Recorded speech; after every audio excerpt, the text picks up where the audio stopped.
Hello everybody, how's it going? And welcome back to the Kill Connor Club podcast, episode 68. I'm one of your hosts, James, and I'm joined, as always, by Tyler. As always, how's it going, mate? It's pretty good, not too bad. And today, It's the way. we're joined by one of our good mates, Asim, or SuperRebel. How's it going? What's up? It's all good. Every year we do this, it just flies by, literally, every single time. Yeah, it does. I It really feel does. like it wasn't that long ago when we done this, and the fact that it's been over a year is just crazy. Jesus We've got so Christ. much to catch up on as well. Yeah, it is. Holy shit, it's actually been like almost a year, eh? That's crazy. Yeah, it's fucking mental. That's insane. Okay, well, before we get into this whole catch-up, gotta shout out the great people over at patreon.com/as always, ladies and gentlemen. So if you enjoy this content and you want to listen to more podcasts exclusive every other week the Kill Connor Club isn't on, head over to patreon.com/as always and you can listen to the Kill Connor Clubhouse. We've got 31 beautiful episodes ready for you to listen to right now. For just $1 you can access it. So to shout out a few of those sweet vintage lads, I'd like to thank Ben or Modorox, King Richard III, a new sweet vintage lad, welcome. Ballsack47, Tman Travis, Billy, the Team Tynamite Captain Robertson, Josh Devillier, Damian, Lewis Nadin, Mario 5380, Lumistrad, Sjors, that name keeps fucking with me. GdayITSlaZer, welcome, new sweet vintage lad. Prudhvi Muvva, another new sweet vintage lad, welcome. Shaded Rab, Julli, Adam Sundling, HBarts12, SaggyTits, Jayce the Last Medici, Jonah Stewart, James and Lad, Frankie Gaffney, Jayce and Joe the Sexy Boy Smith, Brian Ford, Connor DeRose, Ginger Nut Jared, Long-Eared Fox, Joshua Mora, Gene, Marcus Blackburn, The Humble Worm, Nimbus, Seth, Oscar, Ravjai, Son of a Bitch Edu Doggo, Tyler Tranter, Brendan or BQ Overlord, and Pink Flame 313. Holy fuck, that list is enormous now. Was that all your pick, bro? That's just $5 plus patrons. We've got more. Fucking crazy. Well done, guys. Thanks, That's man. Yeah, great. appreciate That's it. a lot of people. I didn't know when that list was going to finish. So Yeah, that's it's really a good. fucking long. It sounds It's a mental, fucking long doesn't it? list. Yeah. And we thought that'd be alright. The list won't get that long if it's $5 plus, but man, people love that reward. So people keep going for the $5 to get on that list. There's some awesome Right. names up there. Alright. So Asim, what the fuck's happening? What's new? What's been going on?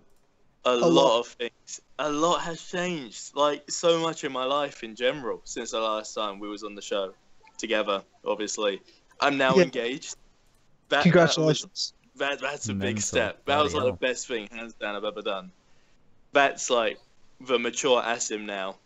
Yeah. The Okay, mature Asim. Yeah. But that's crazy. Hit 100k. That was crazy. And apparently now I'm doing Spider-Man. So Yeah. It's all happening. yeah, you guys have been smashing it though, man. Honestly, hands down. Like James as well, and you, Tyler. Of course, congrats on 10k. Thanks, bro. James, when Assassin's Creed came out, that was just crazy. Yeah, it was mental. Yeah, Fuck knows what happened, it's that was just crazy, good to see that stuff happen. Do you know what I mean? Yeah, absolutely. Yeah, it's always It's been a great year in terms of this stuff and the podcast especially. It's been Yeah, so for sure. fucking good. So you've listed off a bunch of shit. Let's start breaking it down to catch up. So first one, the most important thing we should say, you're engaged, right? So I need to hear the story. Tell us how'd you pop the question? How did I pop the question? In an Is interesting there way. is there a story for you? I feel like it's you. There's always going to be something. Interesting. It was a nice one. It was a nice one. I decided, because the thing is, right, you get nervous when you're going to do it, and then you think of like all these extravagant ways that you can try and make it cool, and then something that will be like unforgettable, right? And Sure. the closer you get to the moment, you kind of you like your nerves kick in 100%, right? And I didn't expect that. I kind of thought like I had it all under control, and I knew exactly how this was going to go down. But we went on holiday, so we went to Dubai. And I just decided to do it on the beach early morning because I thought like it's the nicest way to do it. Do you know what I mean? Just to rather than have like so many people. Do you know what I mean? Yeah. So, and me being awkward as it is, that's the last thing that I need. Because when people, it's funny though because I decided I said to her, let's go for a walk on the beach, and it was like I think maybe like 8:30 in the morning, so like it wasn't busy at all, right? And there was like this one Chinese guy, and he was doing like he had like a surfboard or something, and he's doing all that, right? And so like I decided to stop in that place because it was like perfect to do it. And it is funny because he was just looking at me the entire time, right? Not it's like a part of him gave a fuck, and then the other part didn't. Because I thought after you see that and being the only other person there, you'd surely say congratulations, right? But no, this dude didn't give a flying fuck, literally. It's funny because there wasn't even a smile either. It was just more of an awkward stare. So it was funny, but you know that's a moment now. So I guess that made it unique. Do you know what I mean? But the old wise Chinese man that gives no fucks. Is he just like wax on, wax off afterwards, or what's he? Pretty much. But it's hands down the best thing I've ever done because we've been together like 6 years this year, so it's been a long time. Yeah, that's right. Yeah. Was she expecting it? Like, was it a big surprise for her? I'd say so. Yeah, because she goes basically when I popped the question and like showed the ring. She did say that like every word I said after that became like a blur sort of thing. So I mean, I guess it's different for both people, ain't it? Because when you're in your knee, you're like trying to get every word you can out without shitting yourself, basically. Yeah. And the other person is also shocked and nervous. So it's like so many emotions, but it's such a great feeling. That's awesome, man. Well, great. Well, congratulations. Yeah. I'm glad you're happy. Glad that's all gone so well, and that's fantastic, man. So you've also, to segue, I mean, it's only downhill in terms of topics from engagements and things like that, in terms of positivity. But Spider-Man 100K on your channel, that's fucking awesome. Like you started doing the Spider-Man stuff, and I'm like, oh yeah, I mean, I'm wondering how this will go, and it's just gone huge, like with Just Cause did. That's the thing, and do you know what's crazy? Because I'm doing exactly what I'd done before Just Cause 3 came out, like just sharing ideas, right? Mm-hmm. And covering the news and whatnot. And like when we done that with Just Cause 3, like videos averaging were like, I'd say good video was like 5,000 views, 6,000 views, and that's when the game wasn't out, of course. But the fact that like this game isn't out and we're smashing like Just Cause views when the game came out. Is crazy because you can only like imagine like shit what happens when the game does come out now. Do you know what I mean? Yeah. Yes, exactly. Yeah, that's true. It can only either skyrocket or maybe the opposite. Go downhill. Hopefully not. But, hopefully not. Yeah, that's the kind of path I want to avoid. But it's weird because I've always like said to myself, and I've noticed anyway, when you do enjoy something and you kind of focus on itself, I swear to God, like the views just literally pour in themselves. And without you realizing, and then when you realize, you're like, shit, this is, a pretty big thing. But it's funny because I get so much hate for it as well. You do? Really? Than I ever have. Loads of different things. From, I guess, clickbait, that's just a word that's, like, misused on so many terms, of course. Sure. But you know what's crazy? It's because there's another YouTuber, right, that's covering the same thing I am. His name's, like, Evan. He lives in New York, right? And he's got like 10K. I found his content. And I thought, oh, this is, this guy's really cool. Hit him up on Twitter, right, about a collab because I thought it'd be great to, bring someone in, also help their channel, also, a way to produce more content as well, and that's going to be quality as well. So I done that, and because like like when you're busy and it's really hard to like work with time zones, and it just becomes such a mess, right? Like.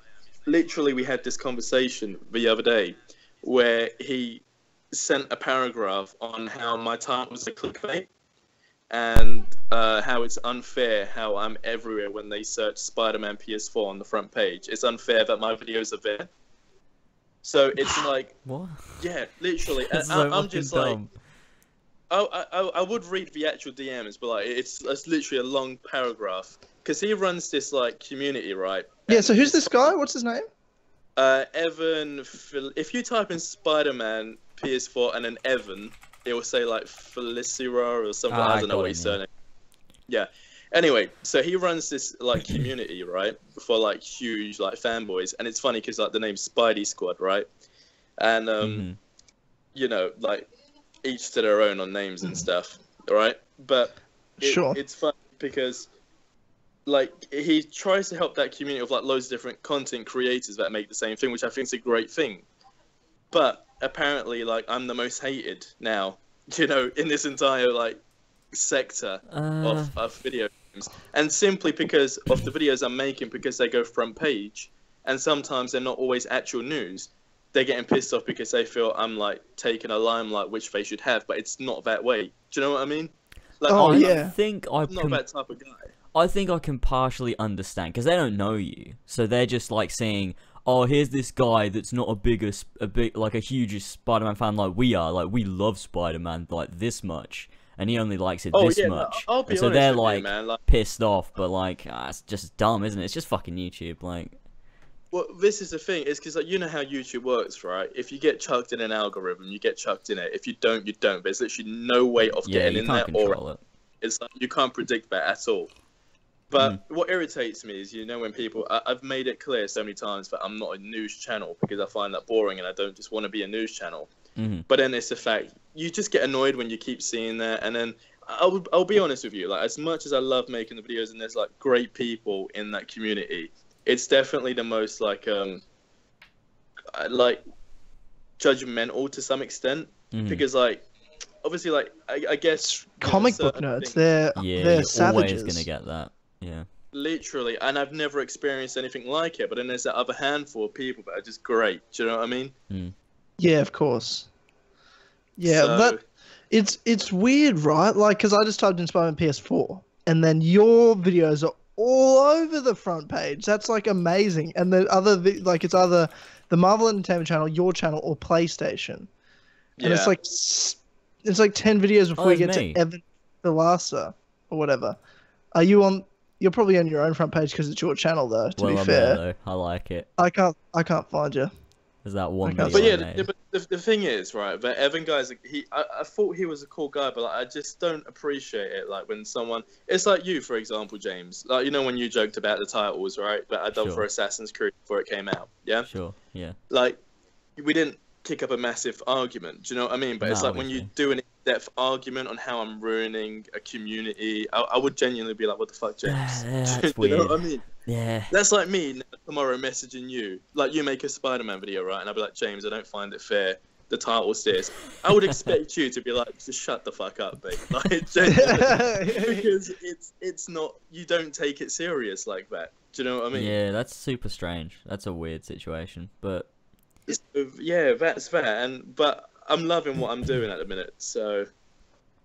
Yeah, I never ever think about that stuff when it comes to, you know, as competition, like quote unquote, I guess, like that. I find that super fucked up with channels that are both just trying to do the same thing in terms of like make great content, you know, get their name recognition out there and build a community themselves. And then someone sort of hates on it for no other reason other than it's jealousy, if that makes sense. And because I've never seen another Assassin's Creed YouTuber and gone, I mean, for the love of God, James and I, that's what I've said for this for years since we started doing this podcast. I'm like, if that was the way things work, James and I would be competitors. You know what I mean? But we're not, like, at all. Like, I specifically make content that he doesn't make about Assassin's Creed and vice versa. Like, we have different ways of doing things, different things we like to do. You know what I mean? Like, we're not competitors. If he does well, that means I'm actually going to do better. The bigger it gets is better for everybody. It's not like mutually exclusive that someone's going to be successful and then if James is successful, that means I can't get views. He's stealing the views. No, it means more people are going to be into it, and then they'll start searching for other things, and they could watch a bunch of people. It's better for everyone the more people do well, not worse. That's the thing. And, like, you know, it's like anything. You find new creators, and, like, for me, numbers has never been, like, a problem. Like, I wouldn't look at someone and be like, your quality is great, but because you've got so-and-so subs, you know, basically we can't communicate with each other. Do you know what I mean? That's another thing that I think's like really wrong with certain creators. It's just a bit weird, isn't it? But like people, I guess, just don't take that sort of time to really, you know, look at other people and really see what they're doing. You know? Yeah, people are in it for different reasons, I guess. So they're like trying to they're thinking of it in like a business sense, where they're like only thinking of the numbers. and other people, I guess. I get what you mean. It's crazy how the people though you can make contact with, because I always found it weird that, I remember the first time you came on the podcast, Asim, I remember James messaged me and goes, "Oh, we're gonna get this YouTuber SuperRebel on." I'm like, "Okay, like who's that?" Like I didn't know. He's like, "Oh, he does Just Cause 3 videos." I'm like, "Oh, okay." Like, okay. Well, this is a bit weird. We've only been doing this podcast for for a little while. Like it was like a year at the time. Yeah. And I was like, okay, well, we'll see how this goes or something, But it's weird that you guys just connected somehow through YouTube, and then here we are. It's like over 3 years later. It's just fucking bizarre. Yeah, it's mental. 3 years, Jesus, that's a long time. Yeah, in August we've been doing this podcast for 4 years. That is crazy. So, yeah, it's fucking weird. That is a lot. It feels like longer though, doesn't it, James? So it feels like we've been doing this for. Yeah, I can't imagine my life without the podcast. The fuck was I doing? Yeah. But it's like also imagining like your life now about YouTube. Do you know what I mean? Yeah. It would be weird because it's such a big part of all of our lives. Mm. Yeah, that's true. I can't imagine true. not having it at all. That'd be strange. Yeah. I guess it'd be weird of like not knowing James, to be honest, for me, because like there's been times where I'm like, especially like last year where I wasn't doing YouTube, so I can kind of imagine where this phase where I'm not doing YouTube videos, but at that same time I'm still talking to James and like Ethan and stuff. Like I'm still in communication with the friends I made. It'd be weird like not knowing James and just coming across his channel and be like, look at this little short British wanker, like fuck this guy, like you know what I mean? Like this guy hates everybody. Like, oh That's wow, true. I don't like him. Yeah. I do hate everybody, yeah. Oh, that's great. That's great. And so you've hit 100,000 subscribers, Asim. You got the fucking, the play button. I've got the, literally, it was such a great feeling, like, when I got that. It was that just everything? You're just like, I'm done. I can retire from YouTube now. Literally, that's it. It felt like an Oscar. Honestly. Like it's because like you when you see something and then when you actually have it, like it's just two complete different things. So I got to a stage, right, when obviously I watched so many videos of the unboxing of a plaque, right? I'm talking like videos on end, and then it kind of like it's just a little plaque, like it's nothing, it's not as amazing. And then when it actually came, it was just like, wow. Yeah. I like this better than my fiance. Wait, what? I did say that out loud? But yeah. That's awesome. That's great. It is. Now I want one. I want one too. But You'll get there, Tyler, definitely. I don't know. I don't know about that. I don't know about that. Maybe. Let's be honest. You took a year off. Yeah, sure. No, for sure. But like, I don't know. Like, I never know what the future holds for me in my life. So, I don't know whether I'll get some other job, and who knows what'll happen. So I never. That's the thing. I have a very weird, like, cautious relationship with YouTube. Is that I love it. If I could do it forever, I would. But I just don't know. And I'm too scared to get like too emotionally invested in these goals, and then one day I'm like, oh, sorry, I have to quit, like because I've got this job and this happens, or I'm moving here, I'm doing this. Like I'm a single guy that loves to move around and could live anywhere in the world, and am at the point where I'm just looking for work into my industry. So who knows where that's going to take me, sort of thing. So I just never try to get attached to anything. I'm like, sounds super depressing. I'm afraid of commitment, Asim. That's the key here. I'm afraid of commitment. I'm too scared of it. So to say like, oh, you get to 100,000, I'm like, God, I hope so. But also like, that's a scary idea. I'm just like, that would mean I've committed to something. I know what you mean. Yeah. Hopefully. Hopefully nothing changes and I can keep doing this, and it just my channel explodes and it's just a huge, awesome deal. But who knows what the future holds. I mean, it's like a lot of things, like Fortnite, of course, as well. Like, look how crazy that's changed people's lives as well. Yeah, that's mental. I've kind of missed all that. Like, all of a sudden people are talking about it a lot. And I'm like, I'd heard about this maybe last year. I had some friends talking about this game, and now in the last like 2 weeks, all I hear anyone talk about is this game, and I'm like, what? Like, why is this? I have no What is this interest a thing? in it at all. It's not my kind of thing. But the fucking YouTube views in it is insane. Crazy. It's like that Ninja guy and Drake obviously coming onto that. And do you know another thing is like the fact that it's a free game is like for other game developers as well. Like, do you know what I mean? It's probably quite a fright, I guess, on how well it's doing and being free, of course. Holy shit! I'm just looking at this dude that does Fortnite. I just typed in Fortnite. It's just one channel that comes up, and he's got every video has millions of views, and it's just him playing Fortnite on a fucking phone. Yeah, LEA. Oh god, I just wears a shitty hat with a Z. I don't like the guy, but you know he does fucking well. Like I don't like the guy because he's a bad person. He's not a bad person. I just am not a fan. I don't know how else to put it. But, you know. Yeah, it's like it's Tyler in the UK. He used to be massive for Call of Duty. Oh really? And like I can't remember the views he was actually getting, but the fact that like we're hitting 1 million now per video in under 24 hours, that's just crazy. It's crazy. He did the same thing with Pokemon Go as well. When that came out, he was like bringing in like 5 million views a video, like 5 to 10 million views a video. It's fucking mental. And then that died. He just jumps on that shit. Fortnite came around. He was like, "I'm fucking on that, mate." He's just really good at capitalizing on these trends. So you know. Yeah, I mean, he's good at that. Isn't that bizarre? I'll tell you what. Speaking of like subscribers gained, so this is the thing I want. You know, you guys would have it because you have big channels. Is this community tab on your channel, right? I think it's pretty fucking cool. Like, and you can do the posts and the polls. Do you not have it, Tyler?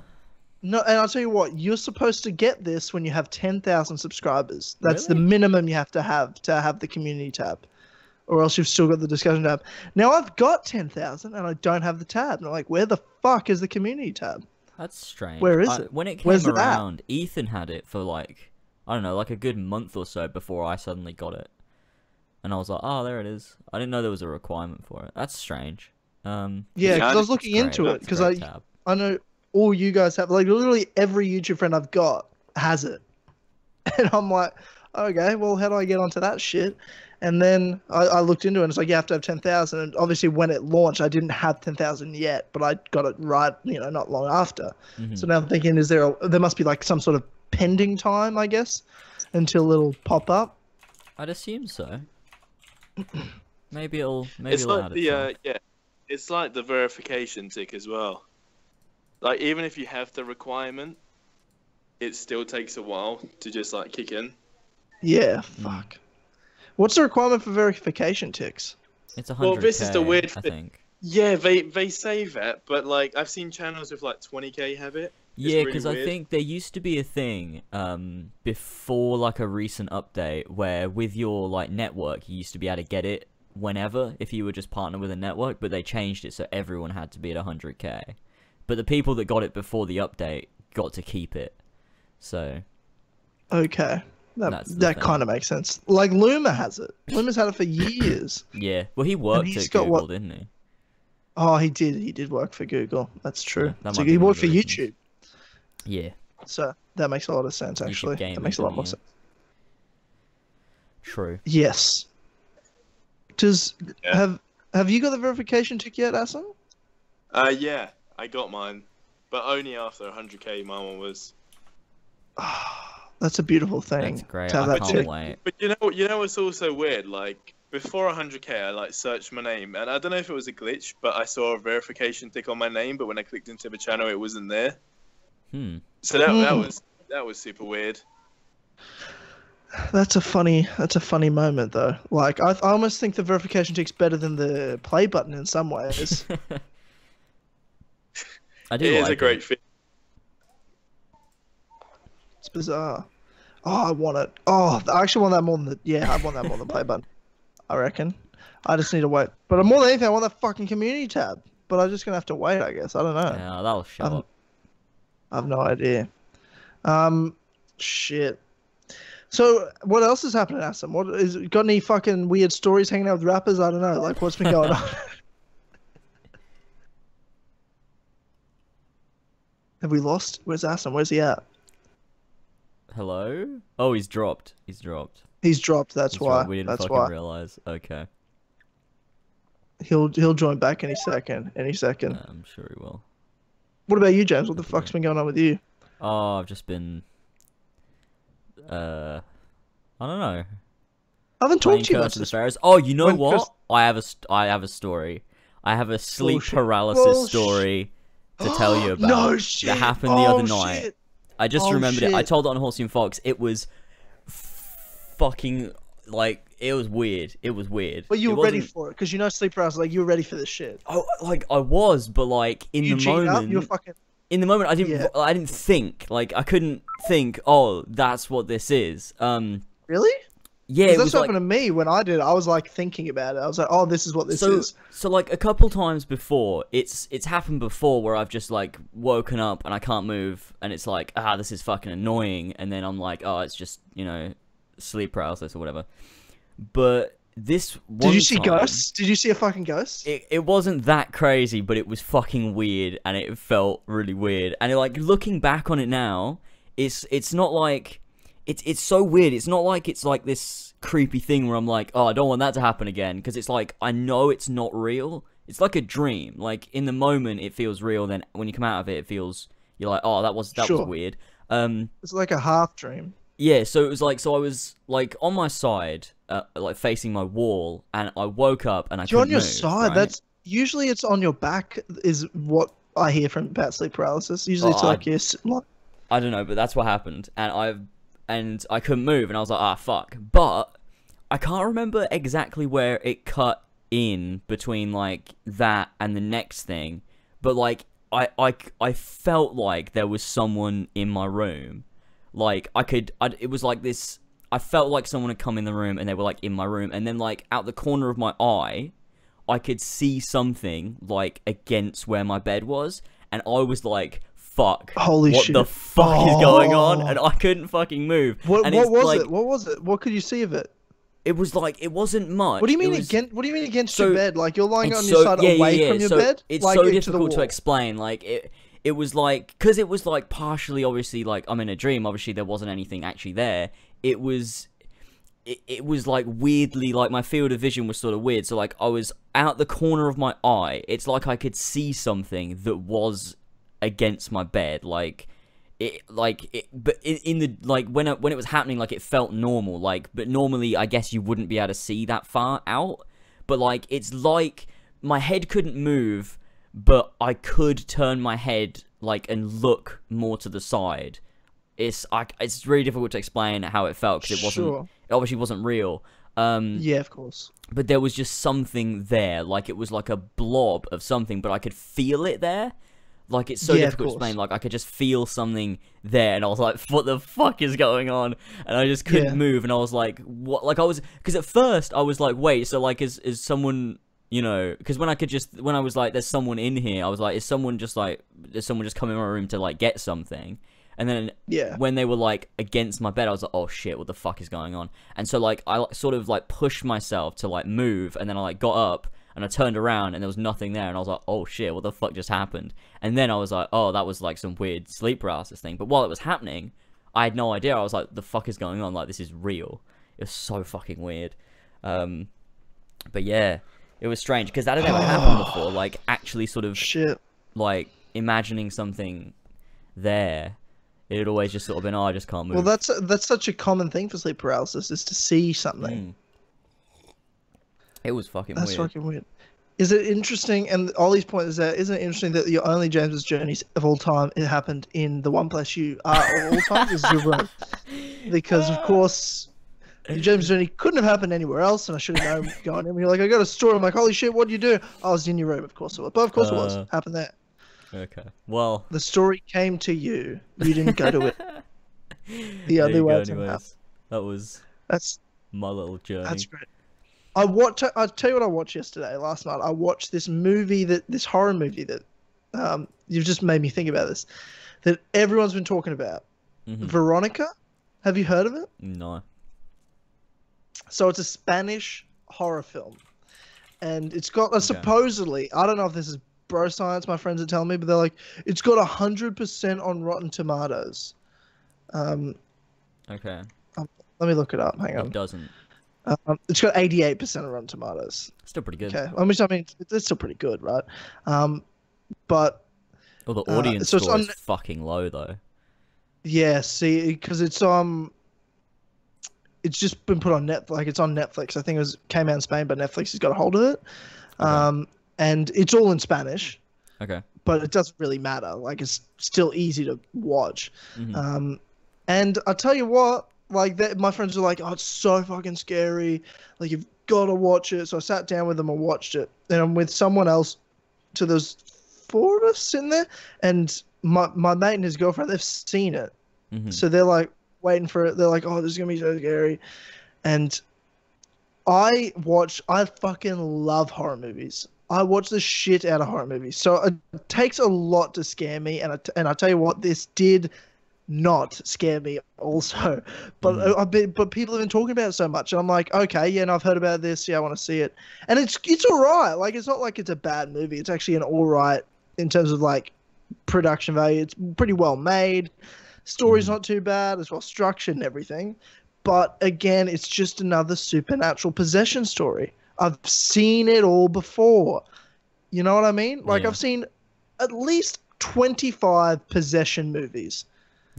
It's the same thing. Like, it doesn't do anything that... Like, it's a different story, obviously, in terms of, like... It's something a bit more to do with, like, this is Spanish stories about the eclipse and these, like...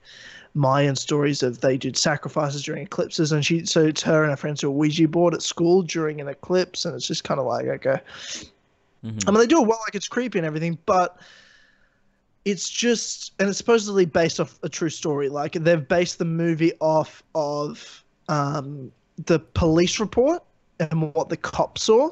Okay. And they can't explain it and shit, which is interesting, right? But, like, I still don't buy any of those sorts of things. Yeah, sure. Because I know how movies work, and I know when they say based on a true story and this is off police reports, I'm like, bull fucking shit. Like, you know what I mean? Mm-hmm. And it's just, you know, I don't buy any of that. But, like, not bad. But I'll tell you what, the girl that was there hadn't seen it. She was fucking shook. Like, doesn't watch horror movies at all. She's like, I can't breathe. I can't breathe. In the climax, I can't breathe. She's like, I can't breathe. I'm laughing. I think this is so funny. And there's like cats in the other room banging on the door to try to get out. So like she's hearing noises all around her. I'm laughing my ass off, and she is fucking shook. Oh, like I can't. She's like, I'm not gonna sleep. I can't sleep tonight. I can't. And I'm like, oh my god, that's so funny. So I mean, I guess if you don't like horror movies, it might scare you. But I'm not into that supernatural shit, man. I don't deal with the dark arts, man. I don't get down with the dark arts. Hello. Hey, there back. I'm so sorry. Yeah, no, I'm not connected to any Wi-Fi, so I'm using my data, and it just ran out, so I just had to buy new data, basically. Oh shit. So, yeah, no, that's why my quality sounds a bit weird as well, because I'm using my phone. Oh, okay, where are you? Like, right. That's dedication. No, I'm out at the minute because we stayed over. We're out of London at the minute, so we're at a hotel. Oh, awesome! That is dedication. That is dedication. Oh, yeah, buddy. Is so now that's dedication to make sure. Yeah, absolutely. Doesn't matter where you are. Where were we at before? Oh yeah. So because while we've been gone, James has told us a sleep paralysis story, saw a demon and shit, and I was talking about the movie Veronica on Netflix, this Spanish scary horror film that people have been talking about. And I'm like, I don't know about that. I just didn't find that scary. Anyway, I wanted to talk to you, Asim, about I don't even know what we were talking about before. No, when you said 100K I think I was verification tech. That's sort of. Oh yeah. I was just saying, like, what else has been going on? He dropped again. She's dropped again. Okay. I was watching it and I was like, oh no. Tyler trying to use that young people language. What did you say? Oh, she was shook. Nobody talks like that. Nobody actually talks like that unless you're fucking retarded. Well, I talk like that when I'm telling a story for a joke. Yeah. I'm just saying. Sorry, can you guys hear me? Yeah, we can hear you. We can hear you. All right. Yeah. Sorry about. I'm walking, so I missed connection, but should be all good now. Yeah, It's you were alright. cutting out a bit. I was going to ask. This is pure dedication. This is. This is pure dedication. So I think the last thing I said before you cut out the first time was just what's been going on. What else has been going on? Like hanging out with any rappers again, or like what's happening? Not until next week Sunday. So check this out. Do you know the rapper? The Game? I definitely don't. No. Definitely don't. I promise you. He's done a song with 50 Cent. Anyway, basically, he's in London, and I blagged my way to his show behind like stage and all that. Okay. Oh, so shit. just talking about YouTube, I literally blagged myself there, right? Full of shit I am, and I made it somehow. So How do you manage to do shit like this? I just don't know how you manage to do shit like this. I don't know. It was like a long paragraph, and he bought it pretty much. Like it's his brother who's like managing all that sort of stuff. So there should be an interesting story soon. Oh God, I want to hear about that'll that. be great. Yeah, because it'll be an awkward experience because I'm such a huge fan as well. So I'm definitely gonna do something weird. Yeah. So do you feel like you're awkward every time you meet people like this? 100%. No doubt about that. What did you tweet the other day? Didn't you tweet something like you saw someone from YouTube, like a YouTuber? Check this out. So we was in Nando's, right? And I kid you not, right? This is gonna sound like a bullshit story, but I swear to Allah, right? This is fucking legit. Okay. Okay. Like literally. So we're in Nando's. This YouTuber, he's a FIFA YouTuber, walks in. And I'm like to my partner, right? I'm like, I know that guy. Like, I know him. And the funniest thing is, she literally goes to me. She goes, "Stop looking at him. Like, you look weird." I'm like, "No, I know him. Like, I'm definitely positive I know this guy." But did you go up to say hi to him or something? Introduce yourself? No, I didn't do that. So this is what makes it even weird. So we go back, me and this guy. I'm talking like 2014. Maybe late 13. That's how long I've known him, right? And like now his channel's like blew up, and he's working with like the Sidemen and all that sort of stuff. So check this out. So he walks into Nando's, and to like reassure myself, I went onto his Twitter page whilst he was in the queue to like confirm to my partner like I actually didn't know this guy. Do you know what I mean? Yeah. But because it was so awkward and we've never met in person, he clearly doesn't know what I look like. It's weird for me to go up to him to say I know him, and I didn't want it to be like, "Who are you?" Do you know what I mean? I just couldn't be asked for that awkward experience, so I just left it how it was. Sure, I guess. Well, but you I mean, like, if I saw someone I knew and they like he knew who you were though, like he knew your channel. Yeah, but I would have had to. I would have got the question. It would have been awkward because he wouldn't have known me at the time until I had to pull up my Twitter. It's just. Did you go? Hi, how's it going? I know, but I know you probably don't recognize me, but I know you. I'm Assam, SuperRebel from YouTube. I'm not a confident guy. Like, okay. I couldn't put myself through that.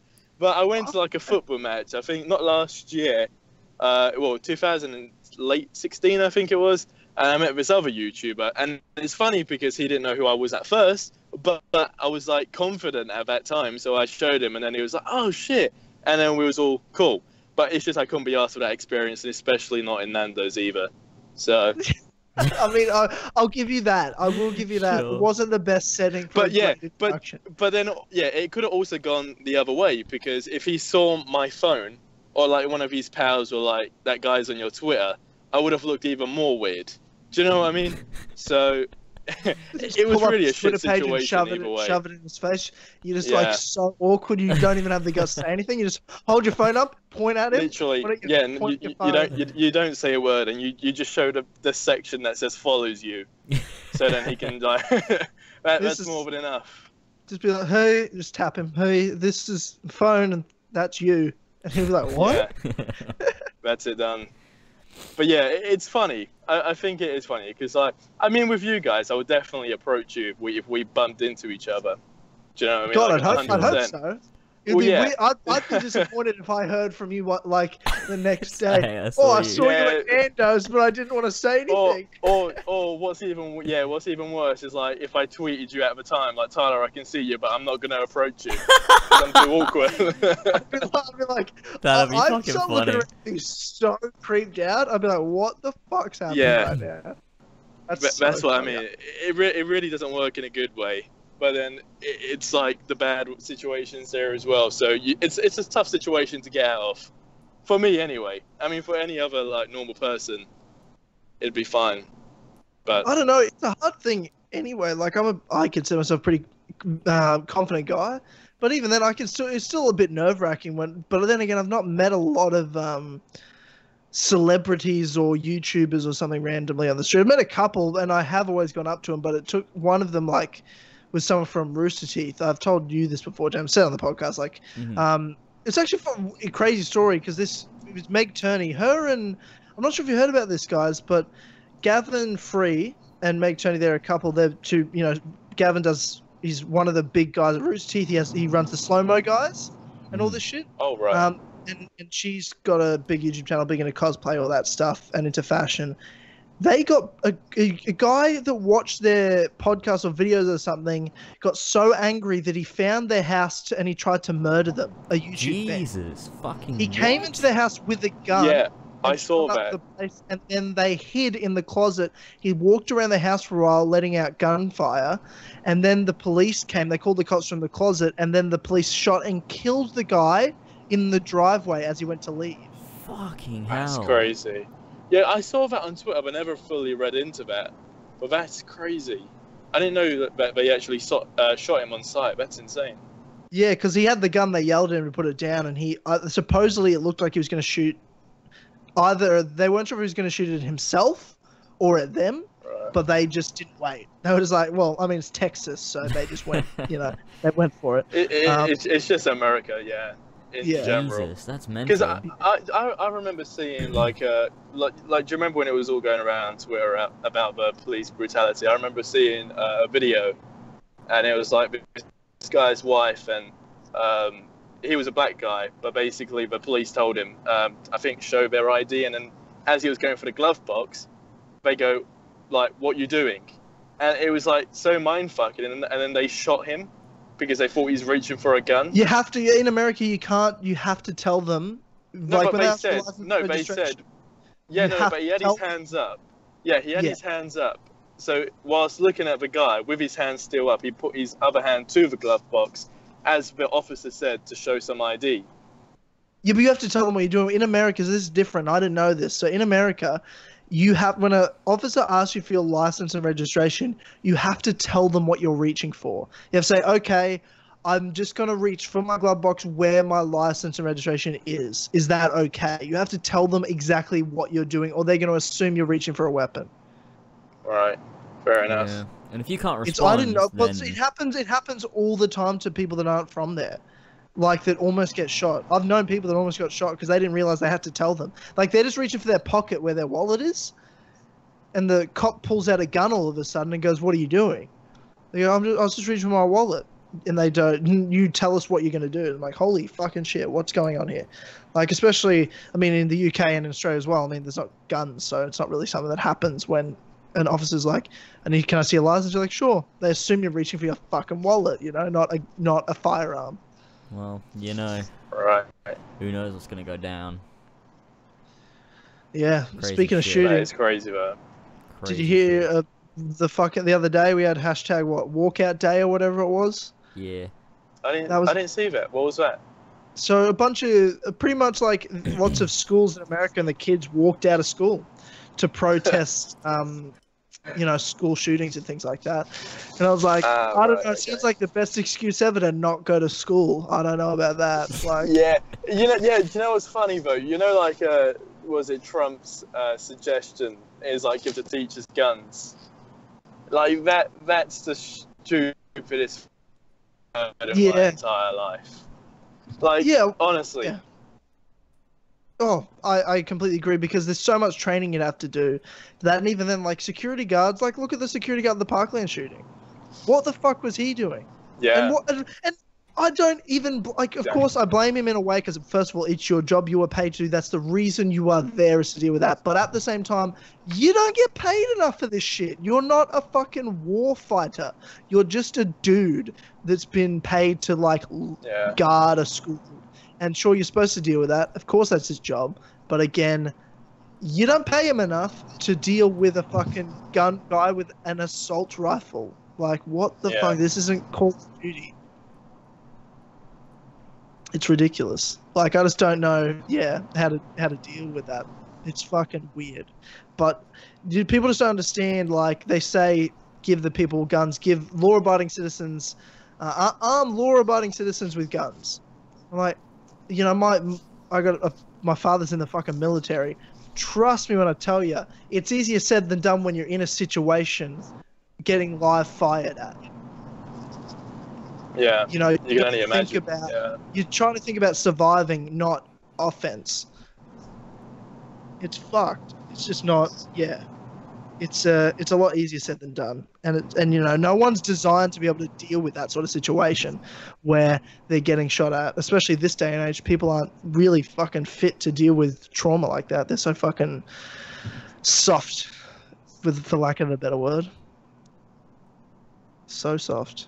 Anyway, that was a weird tangent to go down when we're talking about meeting YouTubers. Yeah, that's always the case with these podcasts. You start off on one topic, and we just end up on the most random shit ever.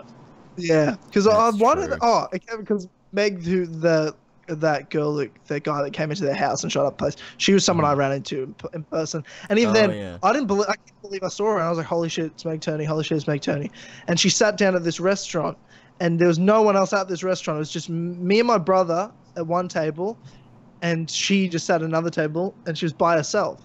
And you know, she's obviously it was in Sydney. She's in Australia, so I thought, you know, I'll just like say hello, welcome her, and say thanks for coming down, because I was going to a Rooster Teeth event. So I wasn't surprised to see someone from Rooster Teeth there, but I was more like, oh shit, this is actually a thing. But it took me like 5 minutes to get up the guts to say something to her, because I kept going to my brother like, what, should I say something? What do I say? He's like, I don't know. So I just said, hey Meg, and she kind of was like, what the fuck? I go, well, what's up? How's it going? We're here for, you know, RTX. How was your? I just asked her how her trip down was and flights, because it's, you know, fucking long flight to Australia from no matter where you are in the world. So yeah, you know, just a small talk. I said, thanks for coming. You know, appreciate, you know, you guys coming down all this way. It's like, oh no, it's awesome. And that was it. It was just a nice like chat. And then I let her go about her business. I didn't talk to her for more than like 30 seconds. I'm like, cool. I wouldn't want someone to interrupt me while I'm eating. I'll leave you to it, sort of thing, you know? Yeah. Tried to make it as less awkward as I could. But again, it's always a bit weird. Like, it's for sure nerve wracking. Yeah. I just imagine like someone going like, oh, we lost Asim again. He's dropped out. Oh, he's back. He's back. Yeah, oh, no, he's back. No, I'm here. Yeah. Oh, you kept cracking up. That's why. Oh man, I tell you what, I do want to play a game here while you're here, Asim. There's a game we only play with you, and I'm not sure. I assume you might be with your fiance right now, so this might be weird to her when you answer some of these questions. Okay. With would you rather's. But I thought while we're here, right, yeah. I thought you're the one that started this and made it done on this podcast. So okay, sure. We'll play this game. Yeah. Yeah. I thought this might be a bit weird because you're the one that especially said some real fucked up shit the first time, and I thought like if your fiance sitting right next to you, this might sound a bit weird when you're just like you microwaved the semen, and I'm like, okay. That's a classic. Yeah, no, it's all good. Yeah, no, go for it. This should be an interesting one.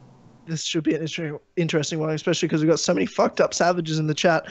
So people don't know, just give us right now random fucked up would you rathers, but try to be funny about it. Don't try to just be ridiculous. Yeah, don't give awkward ones. Yeah, be clever. Be clever. Yeah, don't do shit ones like where you're trying to be funny and you're like, would you rather play Unity or something else that's not funny? I don't know. Yeah. So give us some good shit, boys. I can't wait for this. This is I'm kind of scared. I always get a bit concerned when we do this. To be honest. I'm always scared of others. The questions that people ask. Well, we'll pick from it. We'll have to tell you because I assume you're not looking at the chat if you're on your phone. So, Yeah, I'm not looking at the chat. Yeah, so Yeah, you'll have to. Are you in the car right now? Like, where are you? I'm in the car. Literally. You are. I'm a passenger today. So You're a passenger today. yeah, To do it's a good day. nice business call. Is that what you told your fiance? Like, I'm on business right now. It's really important. International business call. I've explained this is an international business call. Yeah, okay. That that I need to attend. Yeah, of course. And why are you guys talking about semen? Like, what's going on? Like, Oh god, let's just take a break real quick here. Just say if you haven't already liked the stream, go ahead and like the stream, because that'd be great. We're nearly at 100, so that'd be fantastic. Anyways, okay. Sean Dowling says, "Okay, Jesus Christ, they've gone hard in the paint straight away. Would you rather have feminism or cancer? Cancer. Like feminism is something. Feminism, yeah. I'd rather Feminism. have cancer. It means I'd I'd die probably soon anyway, which I want, so that'd be great. My mother's had cancer. I just spent the last week looking after my nan, who's got cancer, and I vote cancer. I can safely say I vote cancer. Yeah, so there's that. As honestly as I can. Great. Ollie, would you rather bully James with lad culture or bully him by forcing him outdoors? Like, what does that mean? Like, bully you with lad culture, as in like getting drunk and picking up chicks? Lad culture. You hate it. Then it will have to be the lad culture then. But you do hate going outside, James. That's another far thing. better. That's far better than lad culture. Yeah, see, I'd go lad culture too. But that's what I do. See, I don't get to force you outside, so I'd probably choose that actually. Whereas I always bully you with lad culture, because it's a constant. No, you don't. Nah, you don't. I'm not too bad. No. Sometimes it's more on. You make it fun. Occasions I'm on Discord. And if Yeah, I'm talking to true. Ollie, and you'll Yeah, be like, true. I hate this. I'm Why like, are we I talking? can't stay here. I'm sorry. Yeah, he doesn't like it. James is a feminist, so he doesn't like, if we're talking about picking up chicks or That's anything really like that. mean. It's just, yeah. What else do we have? Oh, here we go. Someone actually did a Unity one, so I'm not going to read that. That's about. You should be ashamed. Would you rather be Irish, Australian, or South African? South African. What are you 100%. talking about, South African? South Why African. would Because South Yeah. Africans are they're horrible people. They're racist and the worst. They're horrible people. I'm already most of those things. I feel a lot of South Africans Do you remember? are rich. Do you remember? Yeah. Talk about racism, James. Let's bring you in on this one. Fucking a lot of racism here. Do you remember when you done that video, chinking the crowd? What a classic. What a throwback. That is Yeah. down in the Hall of Fame. That is. Do you know what's funny? It's the fact that that came to your mind and you actually saved that shit and published it. That's what done I it did for it. me. It's like there were no second thoughts about it. It was Oh. such a process to get that, That video was- out. You had to- It was just chinking the crowd and that was it. It was out. That was done. Yeah. That was when I saw that, I couldn't stop laughing. That was the funniest thing ever. Yeah. I can't say I'd Didn't still you do it leave the today. title the same? But yeah, it's still there. I can't say I'd still do it today, but it's a nice little throwback to back in the day. I don't have the energy to do that anymore, but I was just horrified. The when I saw, energy. like, I What laughed energy when did that take, James? lot of energy. When you go, Tyler, did you hear that? He goes, I ain't got the energy to do that anymore.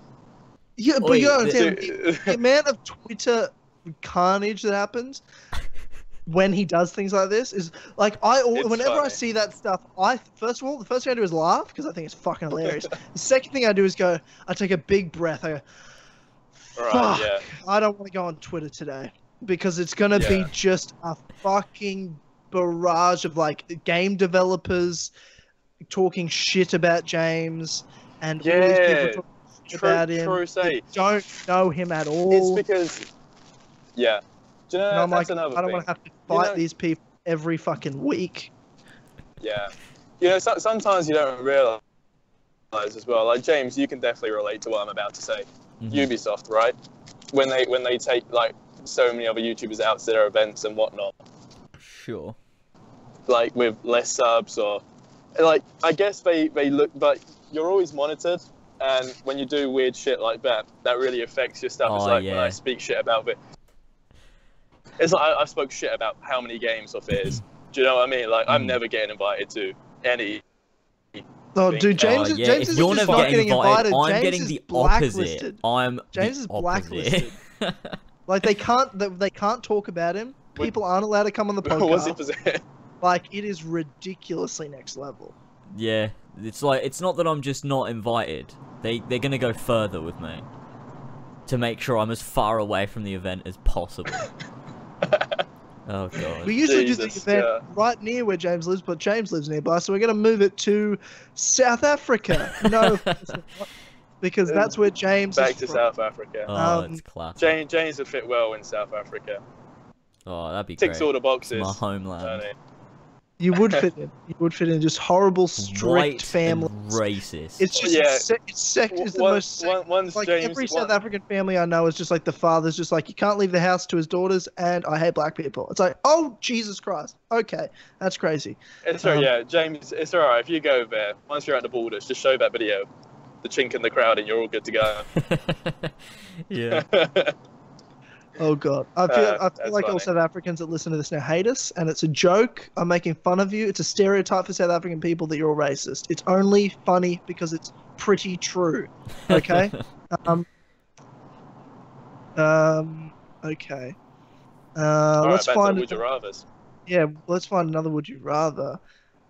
Would you rather meet Leah Marie Johnson? Okay, this is a stupid question because one's someone James wants to meet, the other someone I want to meet. Neither of us would want to meet the other one. It's someone would you rather meet Leah Marie Johnson or Conor McGregor?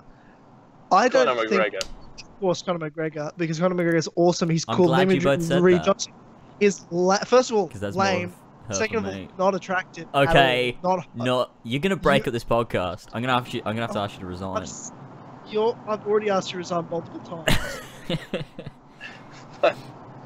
It's already happened, so how about just we'll leave it for now. But Leah Marie Johnson, not hot. You don't want to marry her. It's a ridiculous thing. It's not. I don't buy this shit. I'm so she's not even like you like her music and shit and tweet about it. It's like you don't like her music. Her music shit. Yeah, I do. You just I like it all.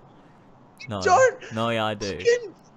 At the Wench, no one likes that shit. That's my favorite, actually. Strand at the Wench. Get fucked.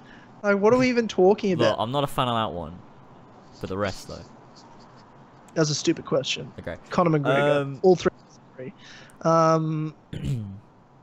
What else? Would you rather... Okay. I don't like that question. That was a bit much. Well... I don't even know which one you were reading.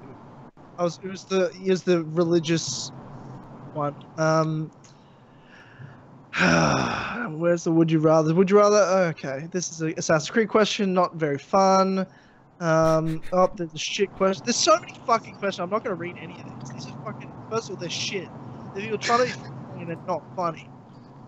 Would you rather be nationalist or feminist? We've kind of already had that one, feminist one, so we'll stop there. Would you rather watch lasers or long-eared fox? Well, what's the difference? That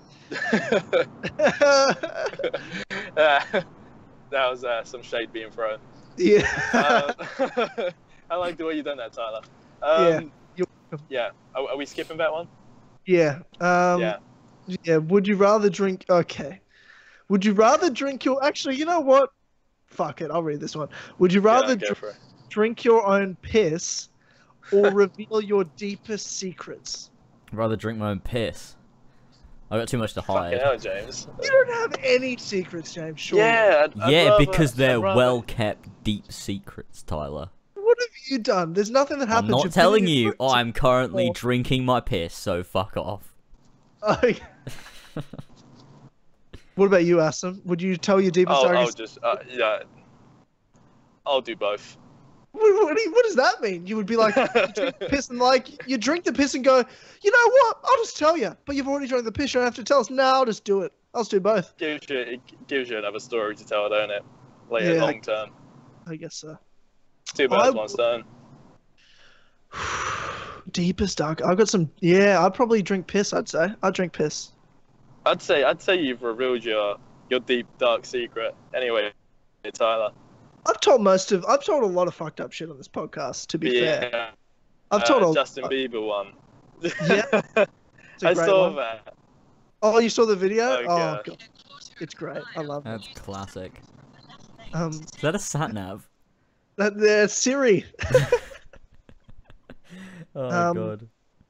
Would you hang on, I saw one. Would you rather be okay, this might be fucked up, and Brendan, you might be a serial killer. Would you rather be the one who kills people at the time they're supposed to die, or one who takes someone's soul or be the one who takes someone's soul their favorite afterlife? What? I don't understand that question. Hello? You there? Yeah, sorry, connection's going weird because I'm on the motorway. So. Of course. Yeah. Yeah, it is a sat nav. I was right. It said take the third exit. Take the third exit. We're on the third exit. Thank you. Shit, now everyone's gonna know where he is. Everyone's gonna know where I am. Third exit.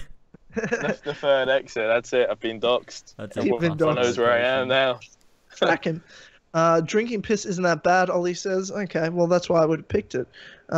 Drinking piss is easy, to be honest. How do you know that? Who said that? Is that Ollie? Apple juice, really.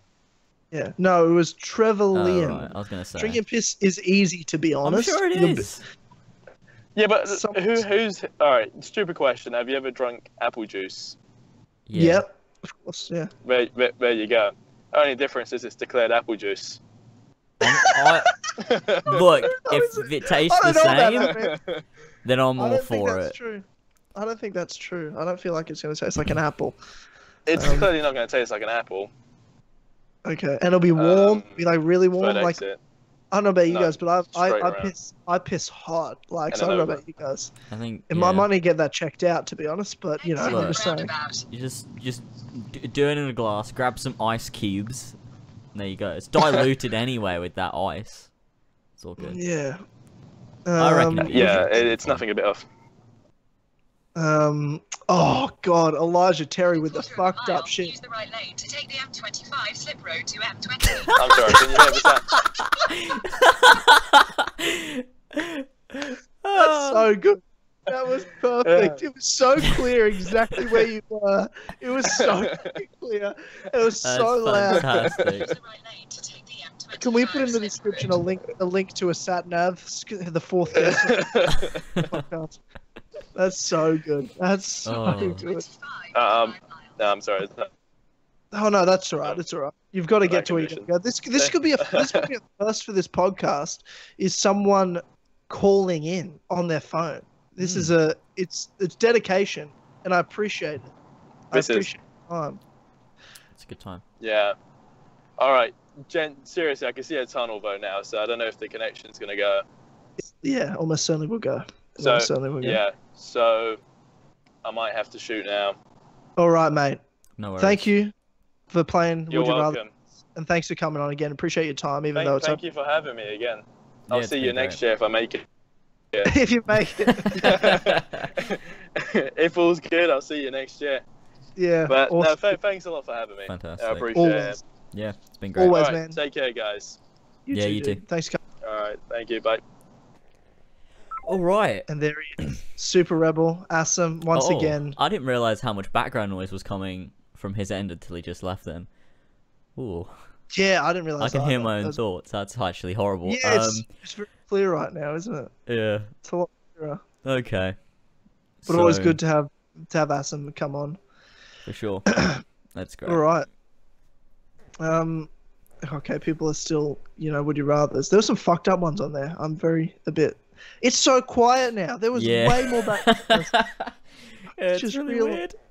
I'm like, what's even happening? Like, am I even here? Are you even here? Would you rather? Yeah, okay. I'm done with the would you rather. Please stop. All right, what we got? What else we got to talk about? You guys are fucking animals. Curse of the Pharaohs was this week, mate. Oh yeah. Curse of the Pharaohs was this week on Tuesday. Fun, came out. Yeah, it was a bit of fun. What did you think? I've got a short review coming out on Tuesday. That's my Tuesday video. Like, I actually want to tell you about this. So you're going to do a review, and this I have a problem with this. I don't know why, and I'm only going to say I have a problem with this because I'm trying to defend myself preemptively. Okay. So my review is 4 minutes long. Scripted, what? 4 minute review. 4 minute 4 review. minutes? Okay, what are we? It's all IGN? Okay. What the fuck? This is my point. It's a good question. There's a good boss, and I'll give it 8 out of 10. Bye. What do I need to talk about? 4 minutes. I don't need to retell the things that are like. It's alright. No. You can't just talk shit and then be like, nah, don't bother talking about it. No, it's fine. You I'm sure it'll be can't. Fantastic. I'll watch it. Yeah, it is. It's a fucking awesome. 3 review. times. I'll watch it 3 times. It gives you all my thoughts. It's called being concise, giving the information needed. I don't want to hear. I've played it. I don't need to hear, James. You talk about every side character. It's not for you. Who's it for, James? I don't know. It's for me. I like making it. It's for, you know what? It's short reviews would be for when you're like, okay, this is just a review because I want to quickly cover it, get it out there. People will know, you know, this is a review. You know, I don't know. But whereas I suppose what I want to do, and I guess what George will do, is he done it yet? I don't know. Is, you know, take everything, do like a nice breakdown that gives your thoughts and like your opinion on everything to sort of put it into like, it's less for covering it, but it's more for entertainment. Because it's like, I want to make a video that people will really enjoy and have a good time watching, more so than I really give a shit about reviewing it. So that's what I'm going to do. I might not even do a score, because it's more of a, like, this is a topic. Like, the Curse of the Pharaohs is the topic. And I'm going to break down things. A 45-minute Origins review is simply too long, George. Well, that ain't going to be that long, but, you know. Yeah. But it's a DLC, like, that's the thing, like, I didn't intend for it to be short. I just wrote out all my thoughts. And, like, what I wanted, because like, it's no spoilers sort of thing. Like, I didn't want to talk about spoilers. I just want to talk about what I thought of. Here's the story. What did I think of the, like, the map and the world, and was the side content good? That's it. I don't need to talk about gameplay, because it's the same game. I've already done a review. Like, there's so much stuff I don't need to talk about, because it's already in my other review. Yeah, sure. You know? No, my Origin review was 10 minutes, which is like, for me, there's a solid amount of time. I got everything I needed to get out without like talking about specifics. Because I'm like, if I'm going to talk about specifics, like spoilers, I'm going to talk about them here with you, if that makes sense. So like in my review, it's just general. Like, did I like it? Did I not like it? And why? About the main 3 topics, which is story, the world, and the side content. That's it really for me. Because I'm not going to talk about like the ending. I'm not going to talk about, I'm just going to tiptoe around things. And then I just recorded it, and it was like 4 minutes. I'm like, oh shit, that's really short. Yeah, but it just is what it was. There you go. That's all right. I mean, I'm gonna talk spoilers, because I'm doing a different sort of video, which I probably would have done the same sort of thing with my Origins review, but at the time I was still covering Assassin's Creed in the same way that I always had. So I don't know. I just thought I'd change it. Like, I didn't even do a review of the hidden ones. I just didn't even feel like it was worth it, because there wasn't enough new stuff that it was worth even fucking reviewing. It's just like, yeah, the story's good, go play it. Like, that's really it. Yeah. So it's like, the story's good, it's got good side quests. Like, it's not even worth a video. I can fit my thoughts into a tweet. Whereas Curse of the Pharaohs, I feel, is different enough that, and I have enough like thoughts on it, and there's enough stuff there that I'm like, yeah, I can go pretty in depth with this and do like a proper all round video. Who knows how long it'll be? It might end up being really short. It might end up being really long. I don't know yet. I haven't wrote it. I've just written the fucking subheadings. But I'll sort that out at some point. That'll be great. Yeah, because I was gonna get it out Monday, but then I was like, I'll wait until my Let's Play is done, and then I'll put it up, which gives me plenty of time to sort it out. So that's alright. So, Yeah. what are your? Let's give a review. Let's give a Kill Connor Club review then All of right. it, where we're just talking shit. What did you think? Tell me. You've played Curse of the Pharaohs. You finished it. Mm-hmm. What is your thoughts overall? Okay. Well, I thought if I've said this on Twitter, I thought that if with The Witcher 3 didn't exist with its DLCs, Curse of the Pharaohs would probably be my favorite expansion ever for any game. I absolutely fucking loved it.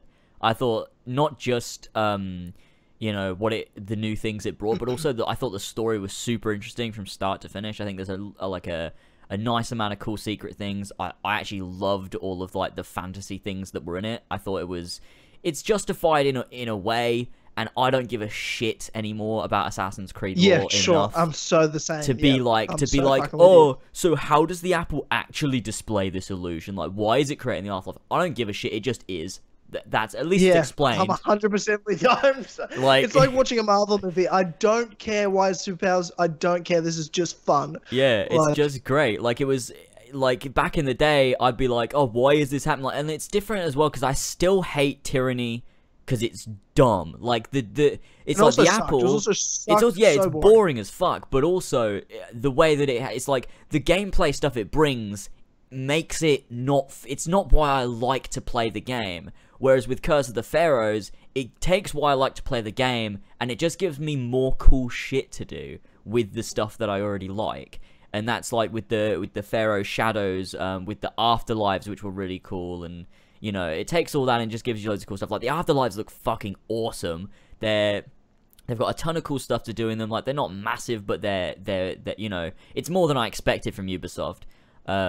And you know the new open world of like Thebes and the Valley of the Kings and everything is, you know, it's huge as well.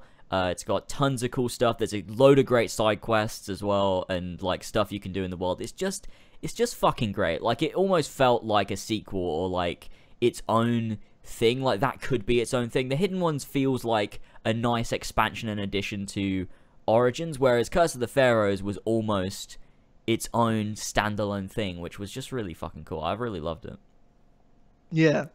I should just say we're not going to give major spoilers here, but there might be like minor spoilers what we talk about.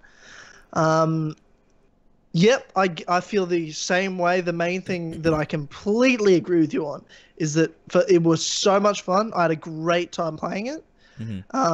And I did not give a fuck how he was going into the afterlife. I didn't care. I was like, who cares at this point? Oh, yeah, I'm totally with you. And I find it interesting looking back to what would have been almost 3 years ago, 2.5 years ago, when Loom was on the podcast for the first time on episode 12. He said, I find it easier just not to think about that stuff too much. When we're talking about like, but how's this, but why is this, but the law's this. And he's like, I just find it easier not to bother thinking too much about that stuff. And I'm like, we got there one day too. Yeah. You know? You know, where I finally understand what he means. Like, I get it. Like, some things I've always been able to let go, but Assassin's Creed's that thing. I'm like, no, it needs to be perfect. I'm protective of it. Now, after Origins, you know, and of course there's so much that it didn't, if you're really that focused on the lore, of course it would easily annoy you. But it's just such a fun game. I'm not going to let such a fun game be ruined by lore that doesn't really matter. Ubisoft don't care about the lore of Assassin's Creed, then why should I care about it? Yeah, exactly. Like, explain to me why in the world I should care about something when the company that makes it don't care about it. Okay, I won't. They care about making at least a fun game, I hope. I think they do. And they have, so you know what? That's all I'm going to care about. Is it fun to play? Do I have a good time? Yes, I do. Yeah, exactly. And I love Bayek. I love his story. I love the different things that are there.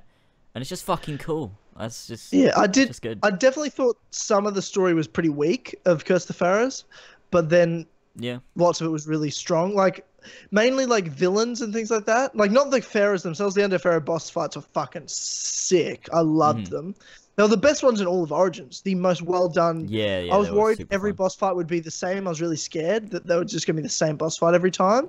But they were all unique enough that you had to do a different strategy for each one and, you know, figure it out. And they went up in difficulty. Like, I liked it. I thought it was well done. Fun boss fights. But I thought... like something Brendan's saying here, he loves like Egyptian history. He's like, I loved all the Egyptian mythology. I thought it added to the overall experience. For me, I don't know fuck all about Egyptian mythology, so I got so lost so many times. Like, wait, who the fuck are we talking about now? What god? I thought we were just talking about that god.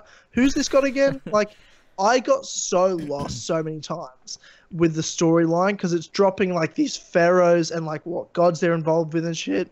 And you know, you're in different temples of gods, and I'm like, I don't even know. I also don't really care about Egyptian mythology either, so it's kind of dumb. And I was hoping, and this is kind of a bit of a spoiler, but it's something that doesn't happen. It's not something that does happen. It was what I was hoping would happen that didn't happen. Would be this DLC would kind of be the key for Bayek's story to tell the stupid Egyptian gods and religions to kick rocks, get fucked.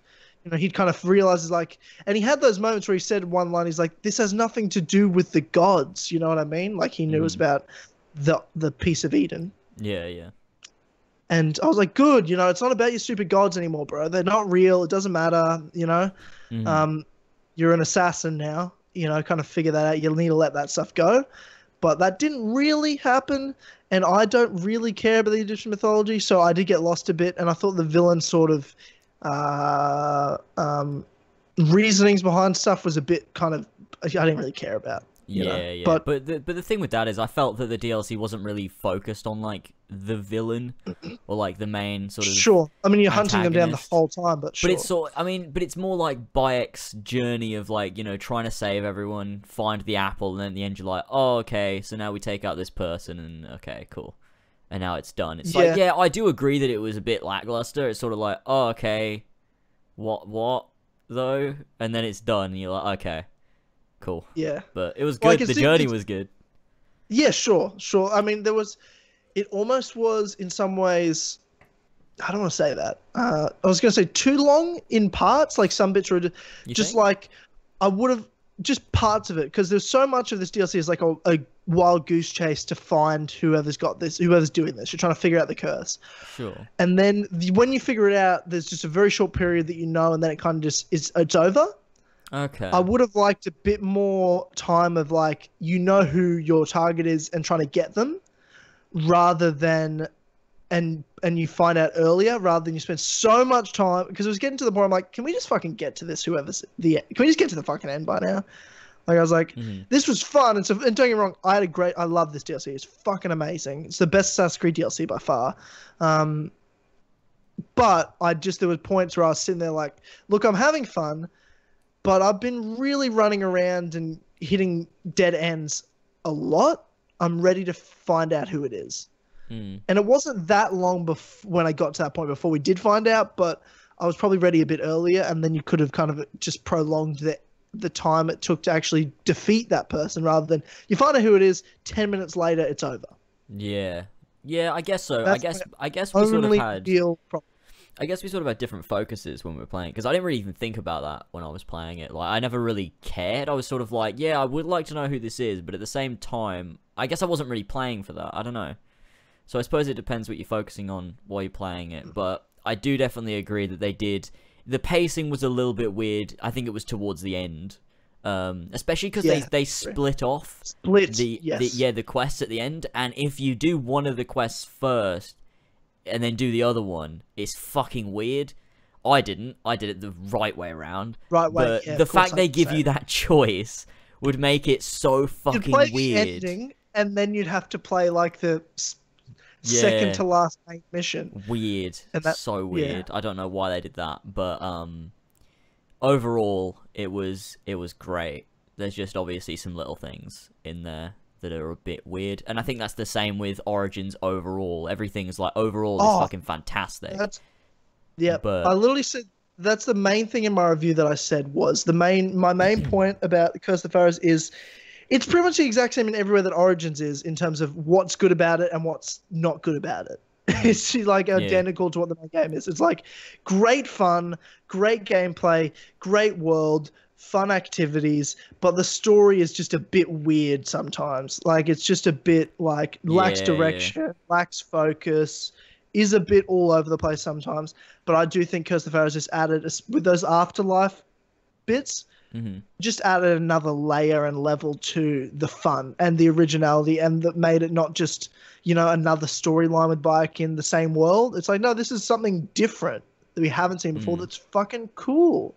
Yeah, it was very interesting. I liked all that shit. Like I felt there was a nice amount of mystery there to you know, to get things going and like to push you through the story. Like I never felt like I was bored. I always felt like I would like to know who this character is, or like why is the apple doing this, or how's it doing that, or who's using the apple, or why they're using the apple. It was always sort of like there was a nice amount of mystery there, I think, to push me through, and it reminded me a lot in some ways. I mean, it's not as good as, but it reminds me a lot in some ways of like Blood and Wine, in the way that, to me, Blood and Wine is, the story of it's way better than The Witcher 3's main story, just because there's a lot of intrigue to it, and I like that. With Origins, I don't know whether it's the same for me. I love the main story of Origins. I like the story of the Hidden Ones, and I love the story of Curse of the Pharaohs.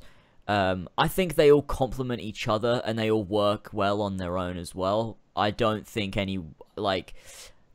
I don't know which one I would say I enjoyed the most of the stories, but I don't know. I feel maybe the story of Origins itself had the most issues as a story. I don't know. Yeah, but I think it has the benefit. It definitely has the most issues, but it has the benefit of it's so long that its issues are more glaring, but also its best bits are way better, if that makes sense. Because there's more of them. Like if you're like, what do you remember moments of Origins? Well, most of them are in the main storyline, because obviously the main storyline is so much longer than any of the DLCs.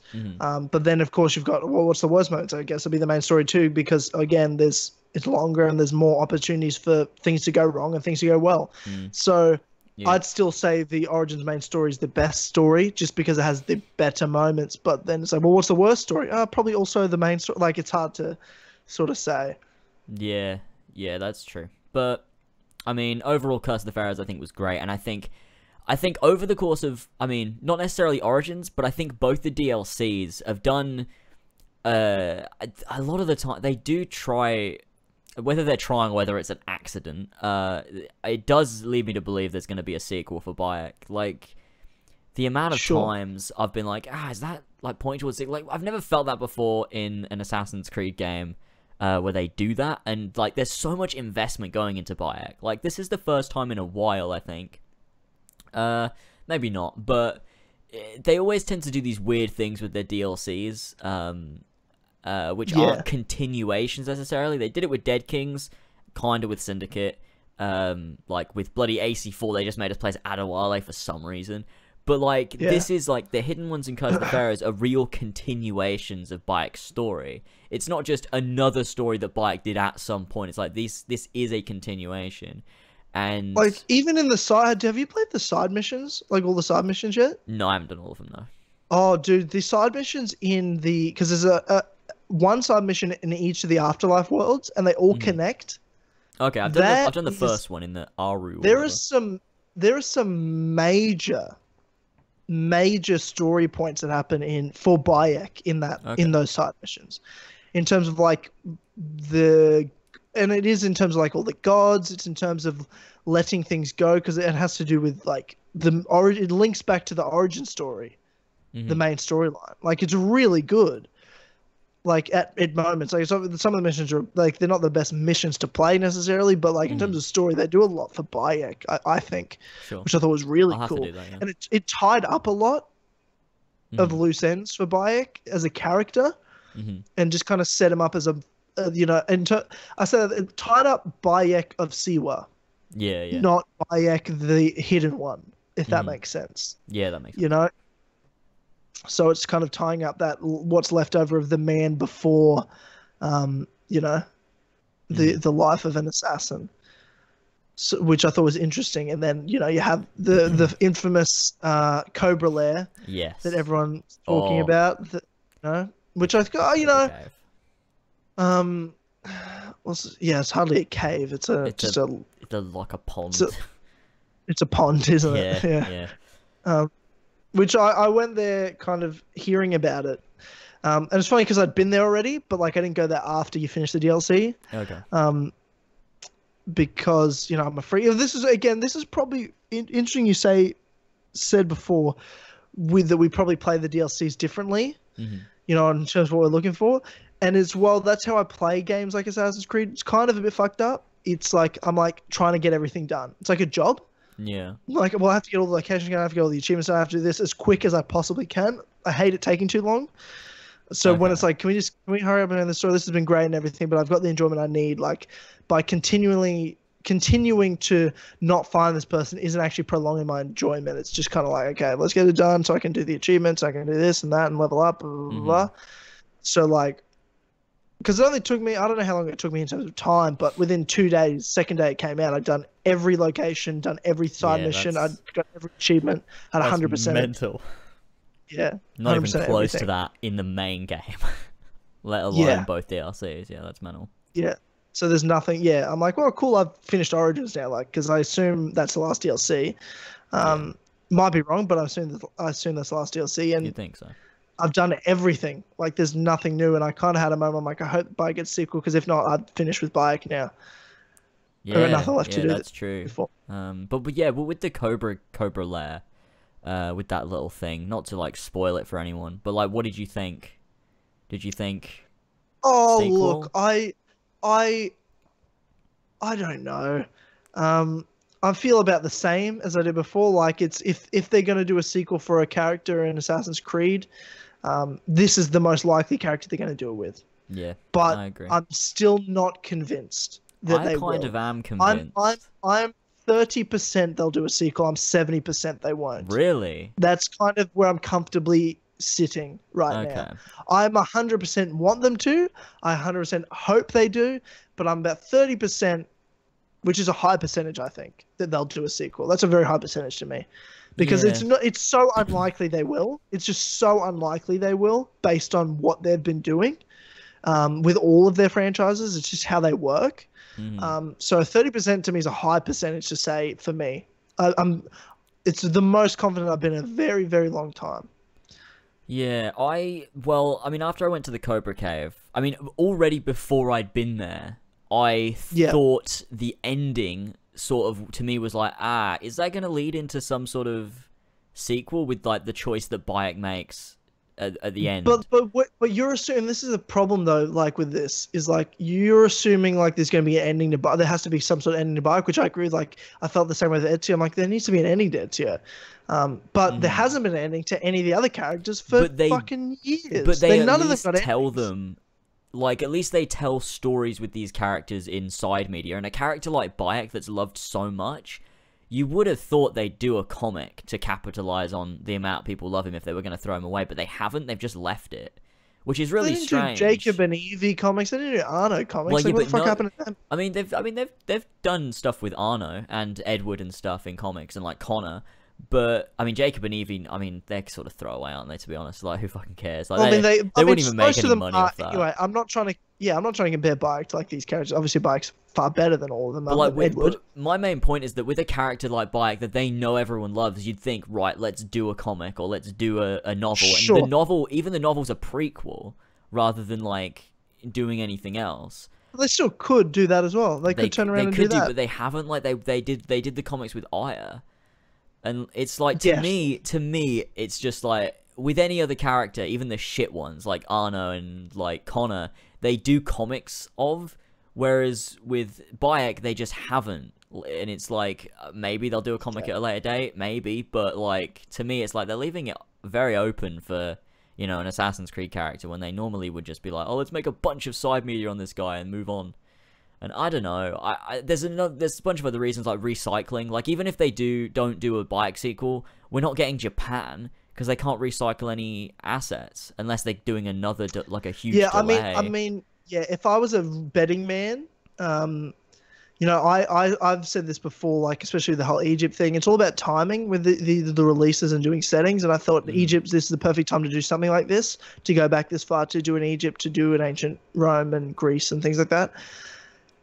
I've been against this whole feudal Japan shit for a long time, and it's not that I don't want to see it. One day I do want to see it, but it's all about timing. I just don't think that's the right time, and that Assassin's Creed's in the right position to be able to do that sort of setting.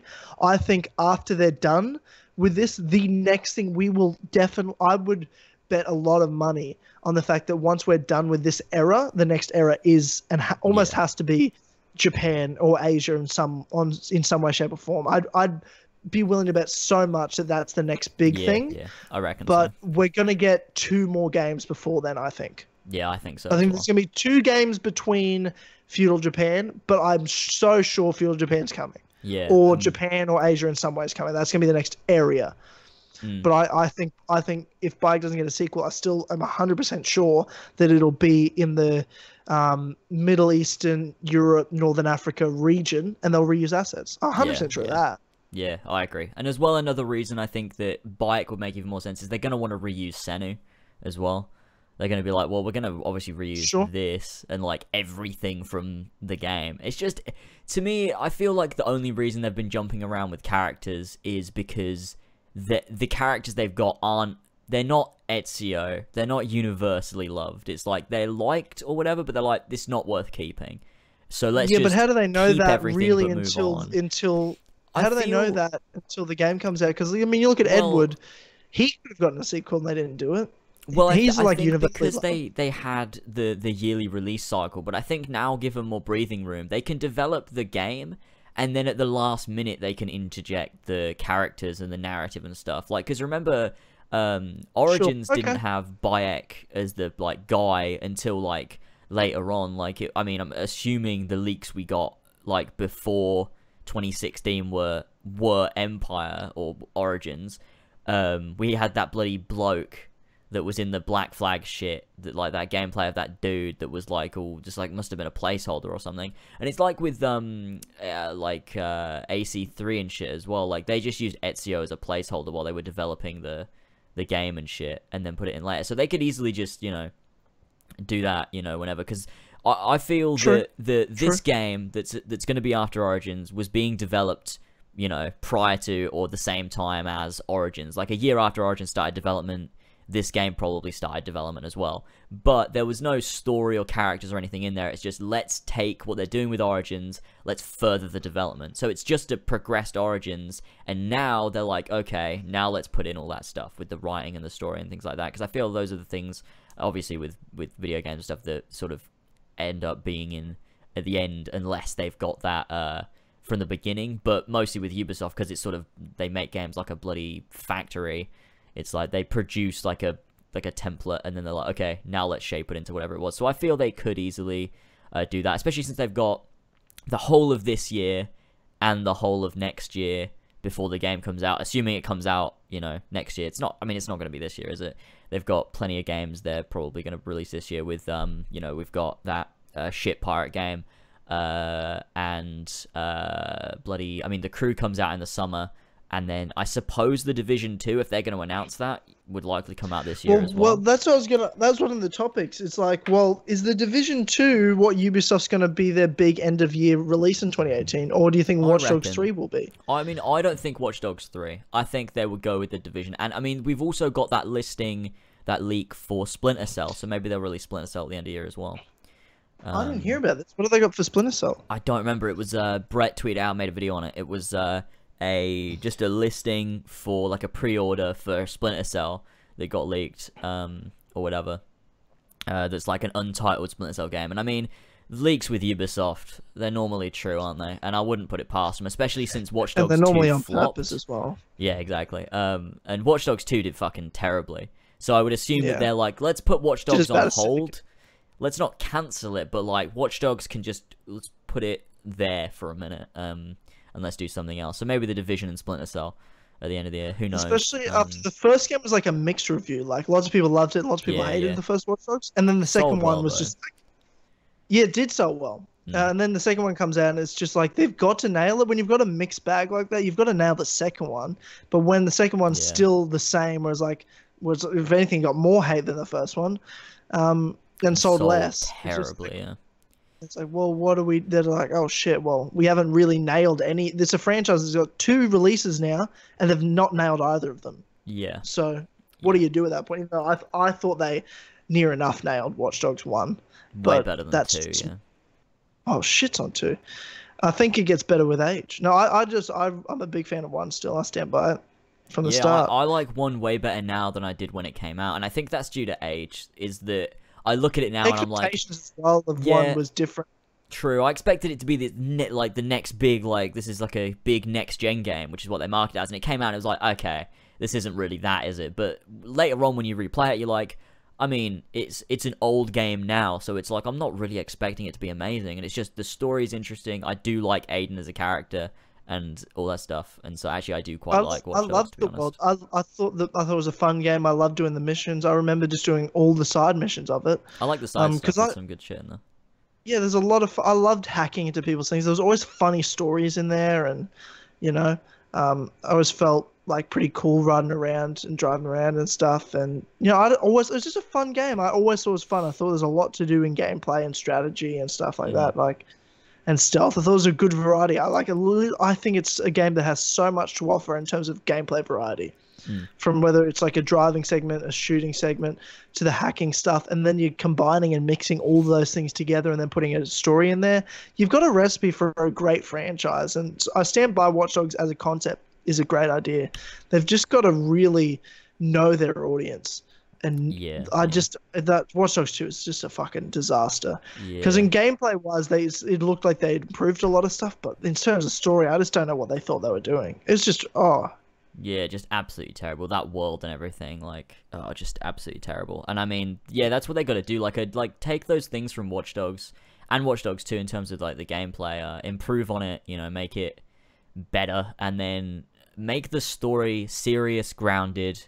It fits more of a dark story, which is why Aiden's worked so much better, because it was like a personal, serious story that was, fun. Whereas Watch Dogs 2 was just stupid. Like, what the fuck?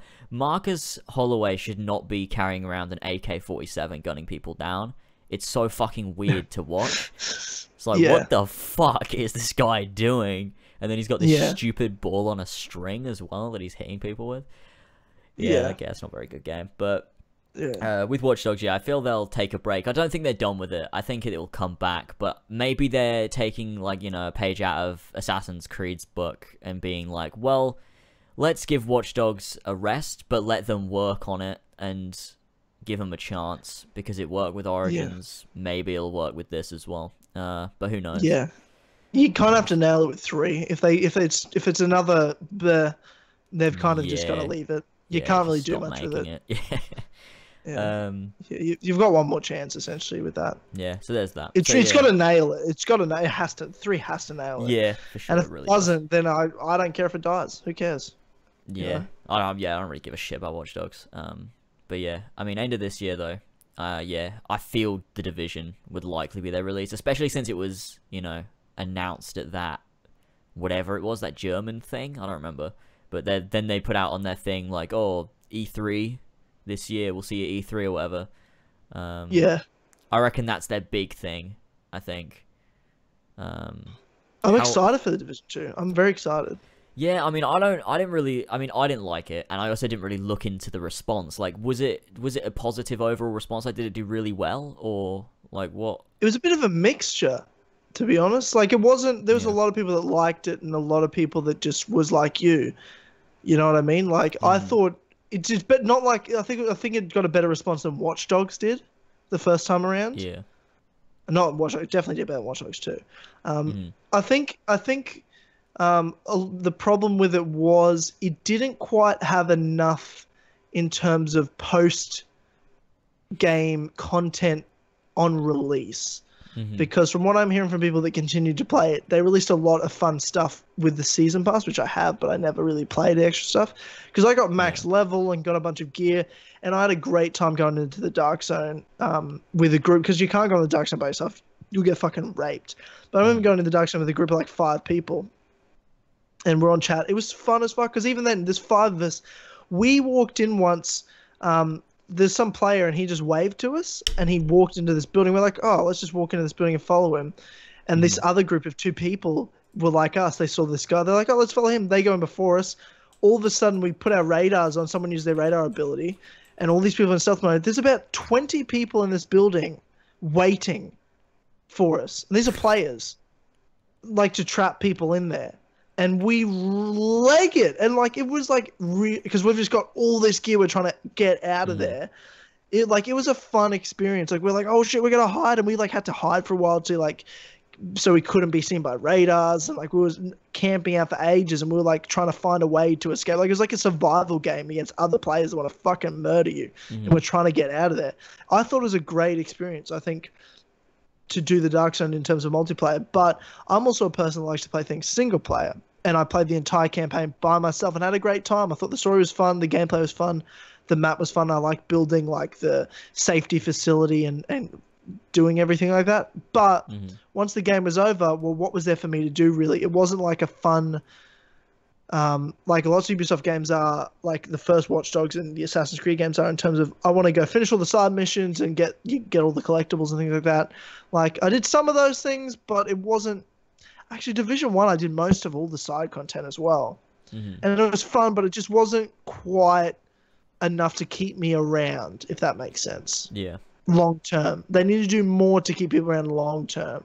Like some better story DLC. I think there needs to be some characters established better in the second division, because it just doesn't... It's not like you can release a DLC and you're like, oh, sweet, Bayek again. Can't wait to play it. You've just got... and blank faces, so there's work to be done. That's true. There's work to be done. I think it's the same with like Destiny. I think the things they improve were great. I mean, I know a lot of the Destiny community really doesn't like Destiny 2 because it really dialed down on a lot of things and simplified it, which they didn't like. The hardcore fans didn't like. Obviously I liked it more, but that's because I wasn't a hardcore fan of Destiny. So I do get it that the fans of Destiny feel like they've been betrayed. Because they're like, wow, we put all our time into Destiny 1 and you've just made this game that's not even for the people that supported the first game. It's to, for the mainstream, and I get that. But in terms of Destiny 2, obviously the story was way better. You got all these really cool characters as well that are memorable. So maybe that's what they need in the Division 2, is to, make the story, have some more memorable characters in there or something like that. I don't know. I'm not a huge fan. Probably won't even play the Division 2, but I feel it'll be this year's sort of big Ubisoft release. I can't see what else they do, and it's not going to be Assassin's Creed, so who knows? Yeah, well, could you imagine if it is Assassin's Creed? I'd fucking kill myself. Yeah. You'd be like, oh, come on, we did it with Brotherhood, and it worked. If it's a Bayek sequel, I'd be like, fuck it, who cares? Beggars can't be choosers, right? Maybe it's good. At least they did it, Yeah. Whatever. Yeah, I get you. Oh, fuck. Yeah. Funny. Well, that's Ubisoft. Yeah. In other news, there's a bunch of other news. Lots of games have been being leaked and announced. New Tomb Raider, Shadow of the Tomb Raider, the third one. You're a Tomb Raider fan. I'm hyped for that. I love I mean, when I was younger, I was always a huge fan of the Tomb Raider games. Like, I played Tomb Raider Legend, which I still fucking love. I have that on Xbox One, which I'm still yet to play because it was backwards compatible. Tomb Raider Underworld was great. I didn't play Anniversary, but I always loved those games. And then when it got rebooted in 2013, I love the first Tomb Raider. I think that the second one, the Rise of the Tomb Raider, improved on a lot of things, like making the tombs better with better puzzles. It was way more streamlined, which was really cool. Way more cool set pieces and stuff like that, and an interesting story, and it was great. So I'm really fucking looking forward to the next one. I hope they just improve on everything. And like between Tomb Raider and Rise of the Tomb Raider, there was a 2-year gap, whereas between, assuming Shadow of the Tomb Raider releases this year, there's been a 3-year gap. So, I mean, hopefully that means an even better game.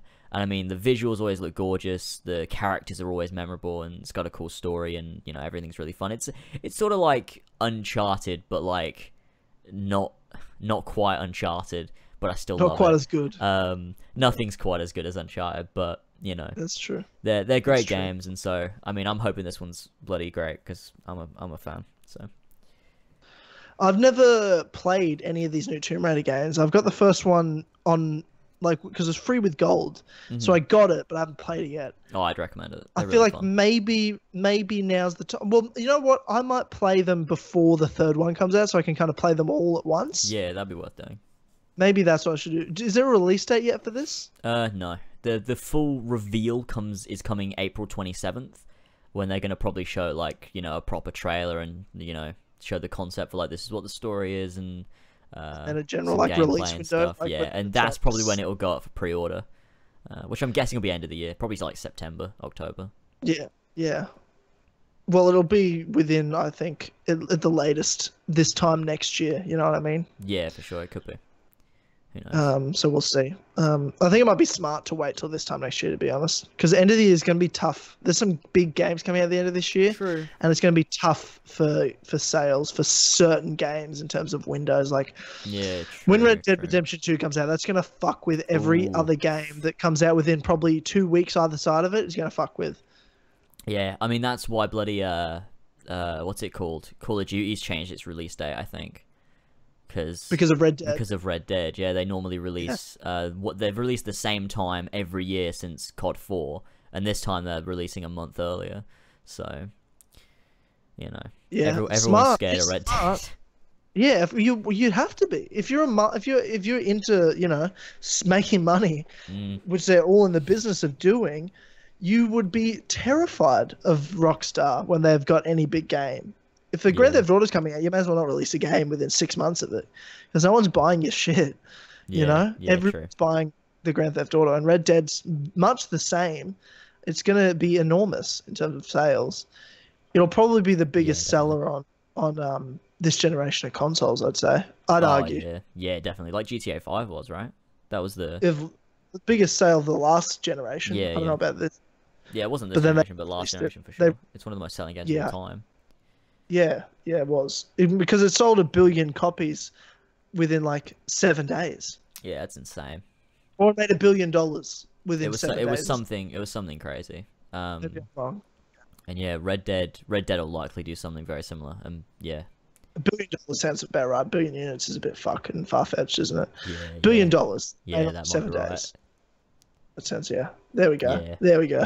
Sort of 1 billion copies. That's sounded a bit Yeah, that is a ridiculous. bit mental, isn't it? Yeah, when you think about it, I'm just spouting off facts for excitement.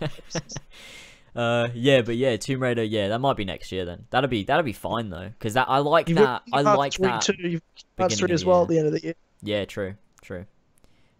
Fuck. Oh my god. The end of the year is gonna be sick. I can't Yeah. fucking wait. I don't need anything else. Will you get I don't need both Red Dead Redemption 2 and Kingdom Hearts 3 that close together. It's too much. I can't deal with that shit. Yeah, bloody hell. When's Red Dead coming out again? I hope. I don't Is it know. We don't know. There's no October? release date. Is there not? I End of the year. swear there's a release date. Let me Google it. October 26th comes out. Okay. I reckon Kingdom Hearts will be closer to December. I hope it is. I need a month. I need a month gap between those two games. I can't do. Yeah, so do I. I'd I say can't it'd play be two last- games at a time. It's horrible. Especially games that big. I'd Yeah. argue to be end of November, like the last week of November, which is Yeah. around Thanksgiving, isn't it? Like around the Thanksgiving time. Yes. So yeah, mid November, maybe second half of November, early second half, like a November 20th or something like that. Around Yeah. then, Yeah. That'll be great. probably makes the most sense. And 3 weeks, I could deal with that. 3 weeks between Red Dead 2. It gives me enough time to at least, the very least, finish the main story of Red Dead. I won't be finished with the game, but Yeah. you know, get that main story done. Jesus Yeah. Christ. If it gets delayed again, I'm like, oh fuck. Like I'm happy to wait, but still, it's like, for God's sake, it's been like, you've delayed enough. Just either release it or don't release it, or don't put a release date on it. Yeah, You I mean know? that's what they do though, don't they? Like they did it with Grand Theft Auto 5, and they'll. I mean, they did it. How long? They delayed GTA 5 twice, didn't they? Yeah. Okay. Well, I never Yeah, at any I think point so. when they announced Red Dead Redemption 2 at the end of 2016, they're like, it's coming next year. I'm like, bullshit. It's not coming out in 2017. Get fucked. I didn't believe that for a second. God, is and that really of how course- long it's been? Fucking hell. Yes, end of 2016, right before, yeah, Oh 2016. Jesus, you never fucking notice these things. Like bloody GTA 5 was announced end of 2011, wasn't it? Yeah, there's a big gap. Yeah, Jesus Christ, that's crazy. They keep the hype going for ages. Doesn't they were feel like, like "Oh, it's yeah." been that long since Red Dead 2 was announced. Yeah. I mean, I'm looking at the original image, because you remember they were just tweeting it out to reveal it, and it definitely feels like that long ago when I look at that image. I'm like, yeah, that was a while ago. But in terms of seeing Red Dead, it was a while before we really saw much, because that first trailer gave us nothing. Yeah, true. Remember? So it was like, yeah, not much you can take from it. Whereas we've seen a bit more between then. But you know, it'll be a fantastic game, I'm sure. So I'm happy to wait as long as it takes. Yeah, you sure. know? But I do want to play it as well. So hurry the fuck up. For sure. And John Marston, please, or get the fuck. Oh. Show us John Marston, for fuck's sake. Yeah. Hopefully we get some more soon, like another trailer or something. I mean, GTA 5, they did a lot of promotional stuff with the multiplayer and gameplay stuff. Like, they never do demos, but like they did gameplay videos where they show like, here's the basics of the gameplay, and like show you clips.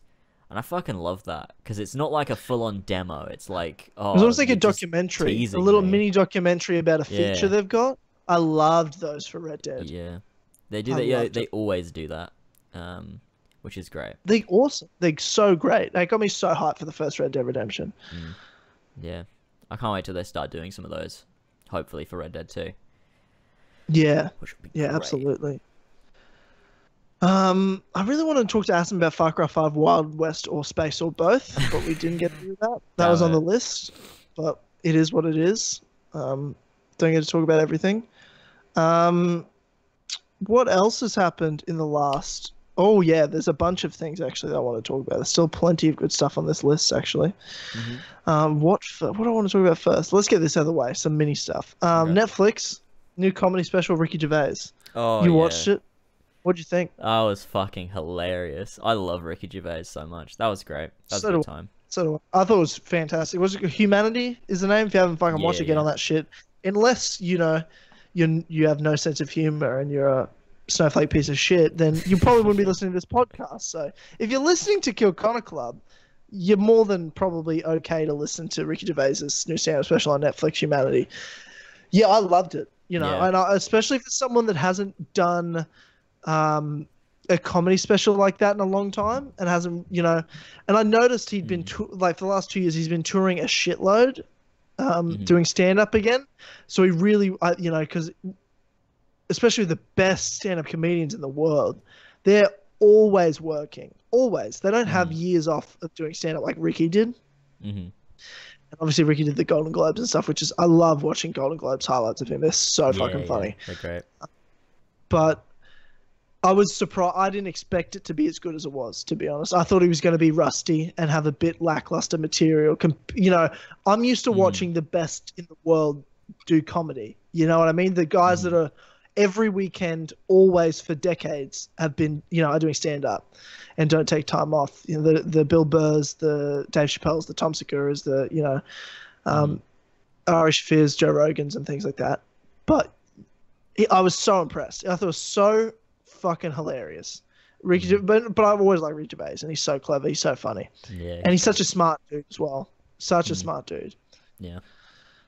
I don't know if you've seen this. I've been watching a new show on Netflix. Okay. I was looking for a show, and Harlan's going, "Watch the Marvel shows." I'm like, "Get fucked! I'm not watching the Marvel shows." Watch the fucking Marvel shows. I'm not watching. I can't be bothered. I can't. Fuck see off. Too many shows, and I don't We've want watched them. Just slowly get through them. They're fucking. The great. only ones I want to watch is Jessica Jones and the only ones you want to watch are Punisher. All of them. No. I will never watch Luke Cage, and I will never watch Defenders because Luke Cage is in it. Oh, shut the fuck up. Never gonna watch him. I've told you this, and I stand by they're so it. fucking good. You gotta watch them. You gotta get immersed in that MCU. There's so much you're missing out on. Agent Locke's in it, and he's ruined Halo. He doesn't even look like Agent Locke in it because he's so much bigger than Agent Locke. I know he looks a bit. Yes, he does look like him. The face is the same. But like, Agent Locke is so small. Like when he's Luke Cage, he's massive.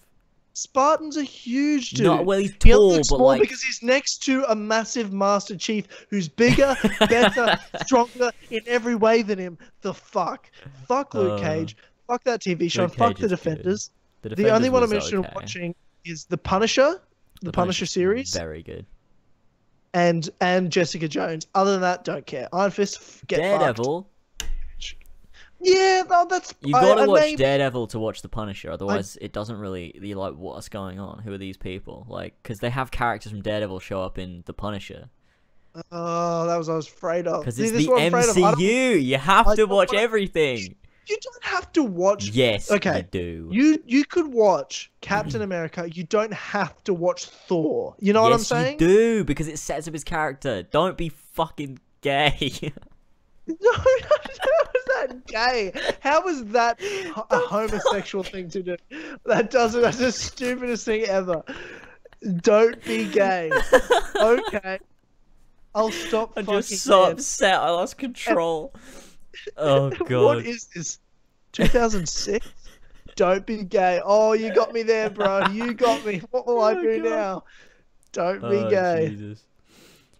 But yeah, they're great. Oh. So what's this show you've been watching on Netflix then? I tell you what, I guarantee you it's far worse than all those Marvel shows, but it's so Okay. easy to watch and digest. Okay. What is It's it? called The Good Place. Okay, I don't know what that is. You know Kristen Bell? Well, she played Lucy in Assassin's Creed. Yes. So it's her show, and I've always liked Kristen Bell. And I saw, I'm like, oh, she's got her own Netflix show. I've seen it there for a while. I've never bothered to fucking watch it. Mhm. I put it on. I'm like, let's see what happens. So it's pretty much about Kristen Bell's character shows up, and she's in a waiting room, like a doctor's waiting room, Okay. or some sort of waiting room. And this guy comes out, this well-dressed older man, goes, Eleanor, come on in. She's very confused. She's like, I'm sorry, where am I? He goes, oh, great question. You're dead. And Okay. this is, you are now in the transition period to the afterlife. And she goes, where am I? Am I like the bad place, the good place? And he goes, you're in the good place.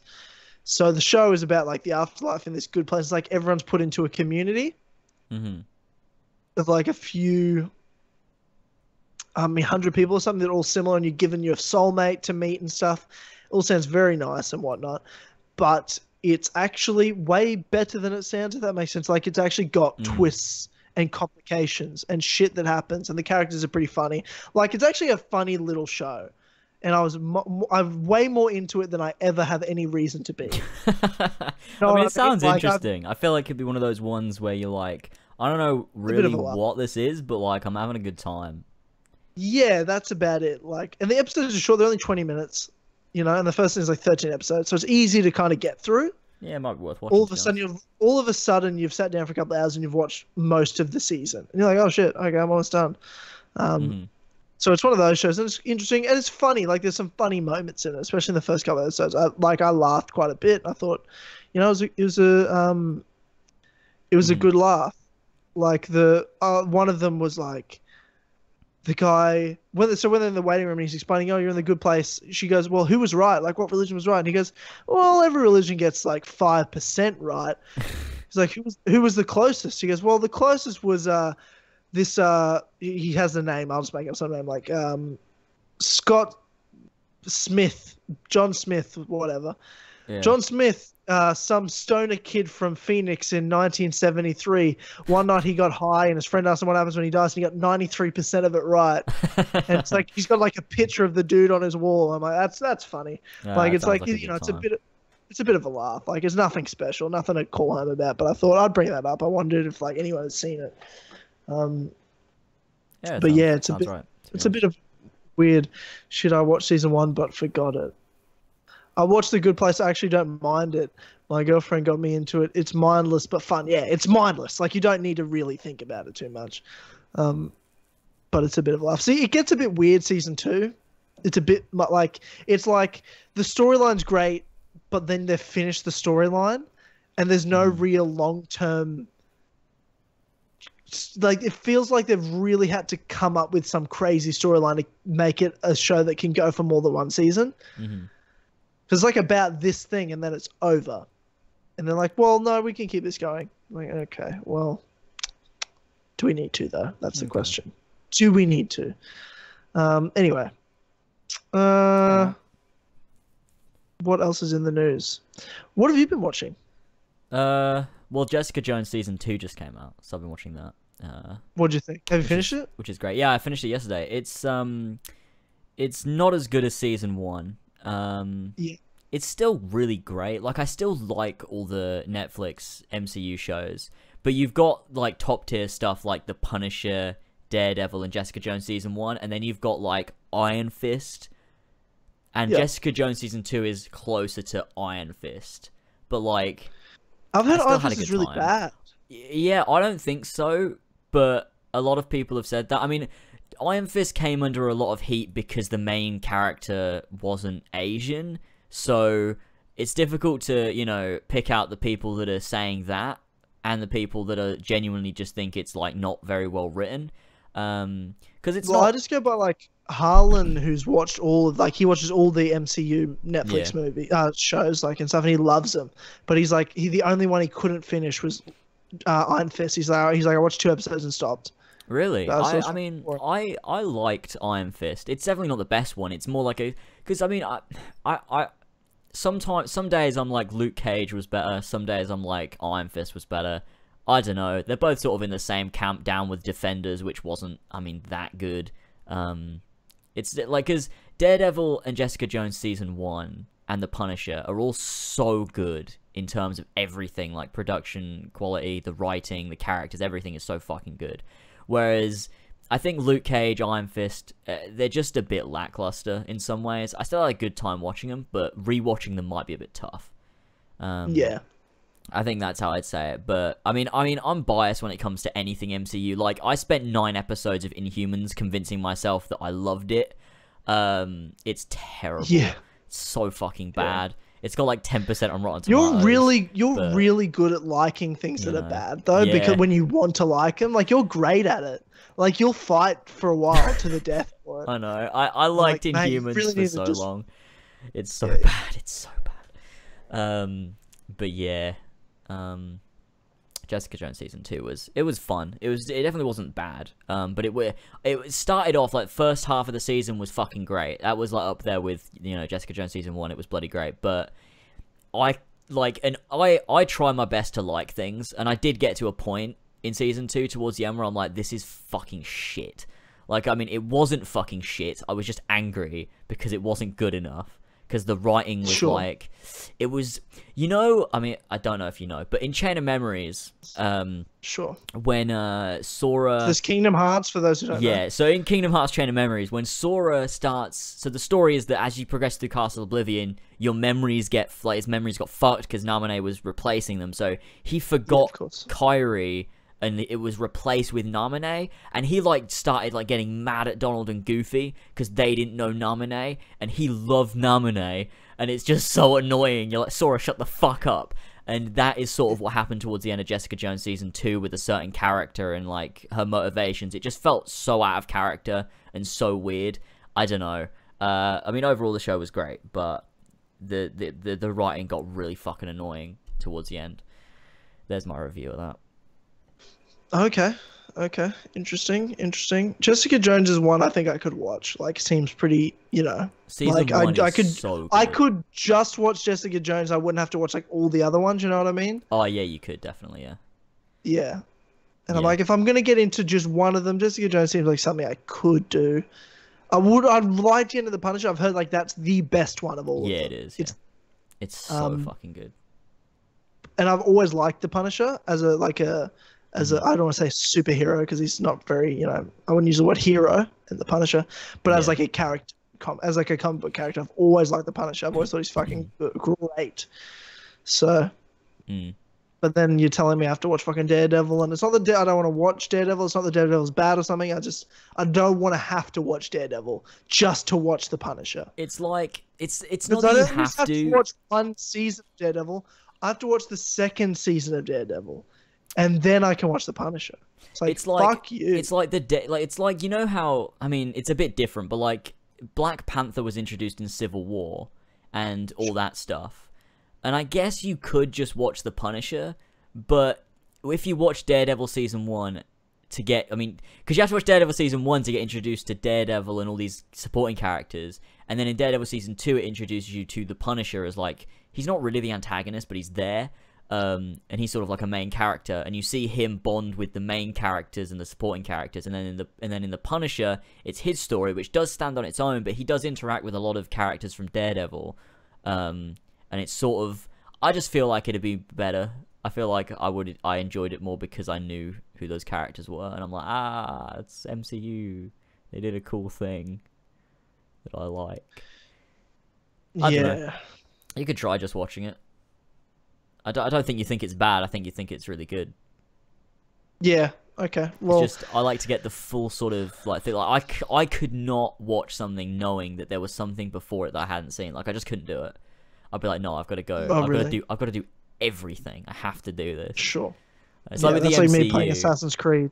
Like with the MCU, it's like I could just watch the movies, but no, I also have to watch Inhumans because I've started this now. But does Inhumans? I don't even know what Inhumans is. I have no idea what it is. So bad. It's so fucking bad. Essentially, like.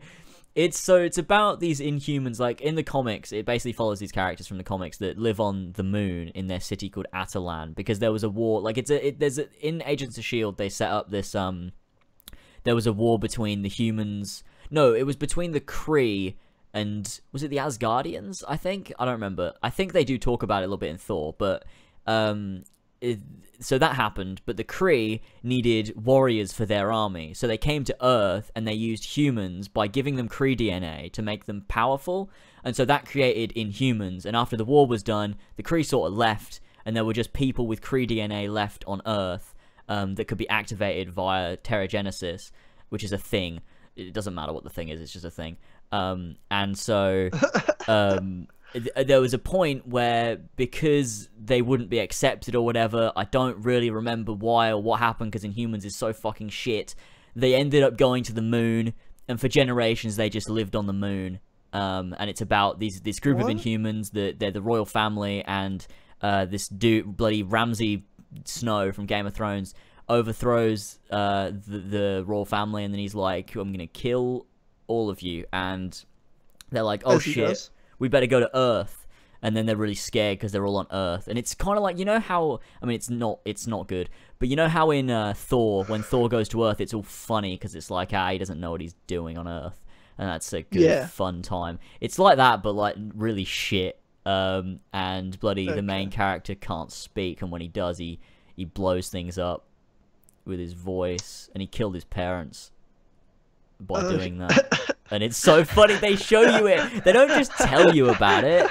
They show you it twice in different episodes. Him having an argument with his family, and like he can't keep his mouth shut because he's so mad at his parents. And he's like, I have to say something, and like he says why. And in slow motion, you just see this like shockwave come out of his mouth, and his parents just turn to like nothing. It's just blood, and it goes everywhere. And they show you that twice. That's so fucking stupid. Yeah, it's terrible. It's such a shit show. But there you go. Don't watch Inhumans. That's don't do that. I did it. Oh, it never was. Yeah. Don't do it. Yeah. Yeah, it's really shit. Speaking of the MCU. Yes. The Avengers Infinity War, what you'd think would be the last trailer or last major trailer, dropped. Mm-hmm. It did. What do you think? I watched it about 10 times. Yeah, I've watched it a lot. I fucking loved it. It was way better than the first trailer. I don't know whether that's because I overwatched the first trailer, and so I was like, new things finally. I thought it was a lot better than the first trailer. It was so fucking good. And as well, like one thing I noticed is it showed us so much more stuff. Like it wasn't just like reusing the same shots. Like some trailers it'll be very similar. It's a very different trailer, and it kind of shows like this is going to be a huge movie. Like there's so much we haven't seen, and as well with the trailers, I think they're doing a great job at editing them so that they don't really tell us exactly what the plot is. Whereas like if you look at something like the Spider-Man Homecoming trailers, it's very obvious what the movie was. Like I was kind of just going to see that because I wanted to see it, but I probably could have. I understood the entire story before going into it. See, I feel like I can put together to you right now everything that'll happen in Infinity War from start to finish. So I don't know, maybe you're like wrong, how it's going to end it. or.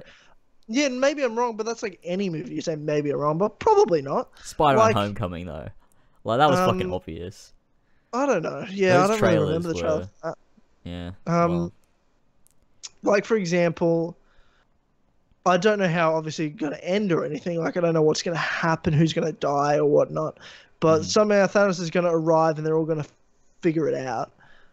But New York's, I don't know what's going to be the big moment that everyone realizes that Thanos is coming. But New York's going to be the first thing that happens. That whole section will be the first in terms of attacks. I'm sure there'll be a bit of an introduction to, you know, the main characters of this movie, which is obviously going to be Captain America and Iron Man. Again, mainly it's those two will be the main guys, and then there'll be, you know, smaller story arcs with all the other characters. I think Guardians will have a big role, and I think Spider-Man will also have a pretty big role too, because I think they're investing a lot in Spider-Man because, you know, Iron Man and Captain, this is kind of their ending, and Spider-Man's kind of be their big breadwinner.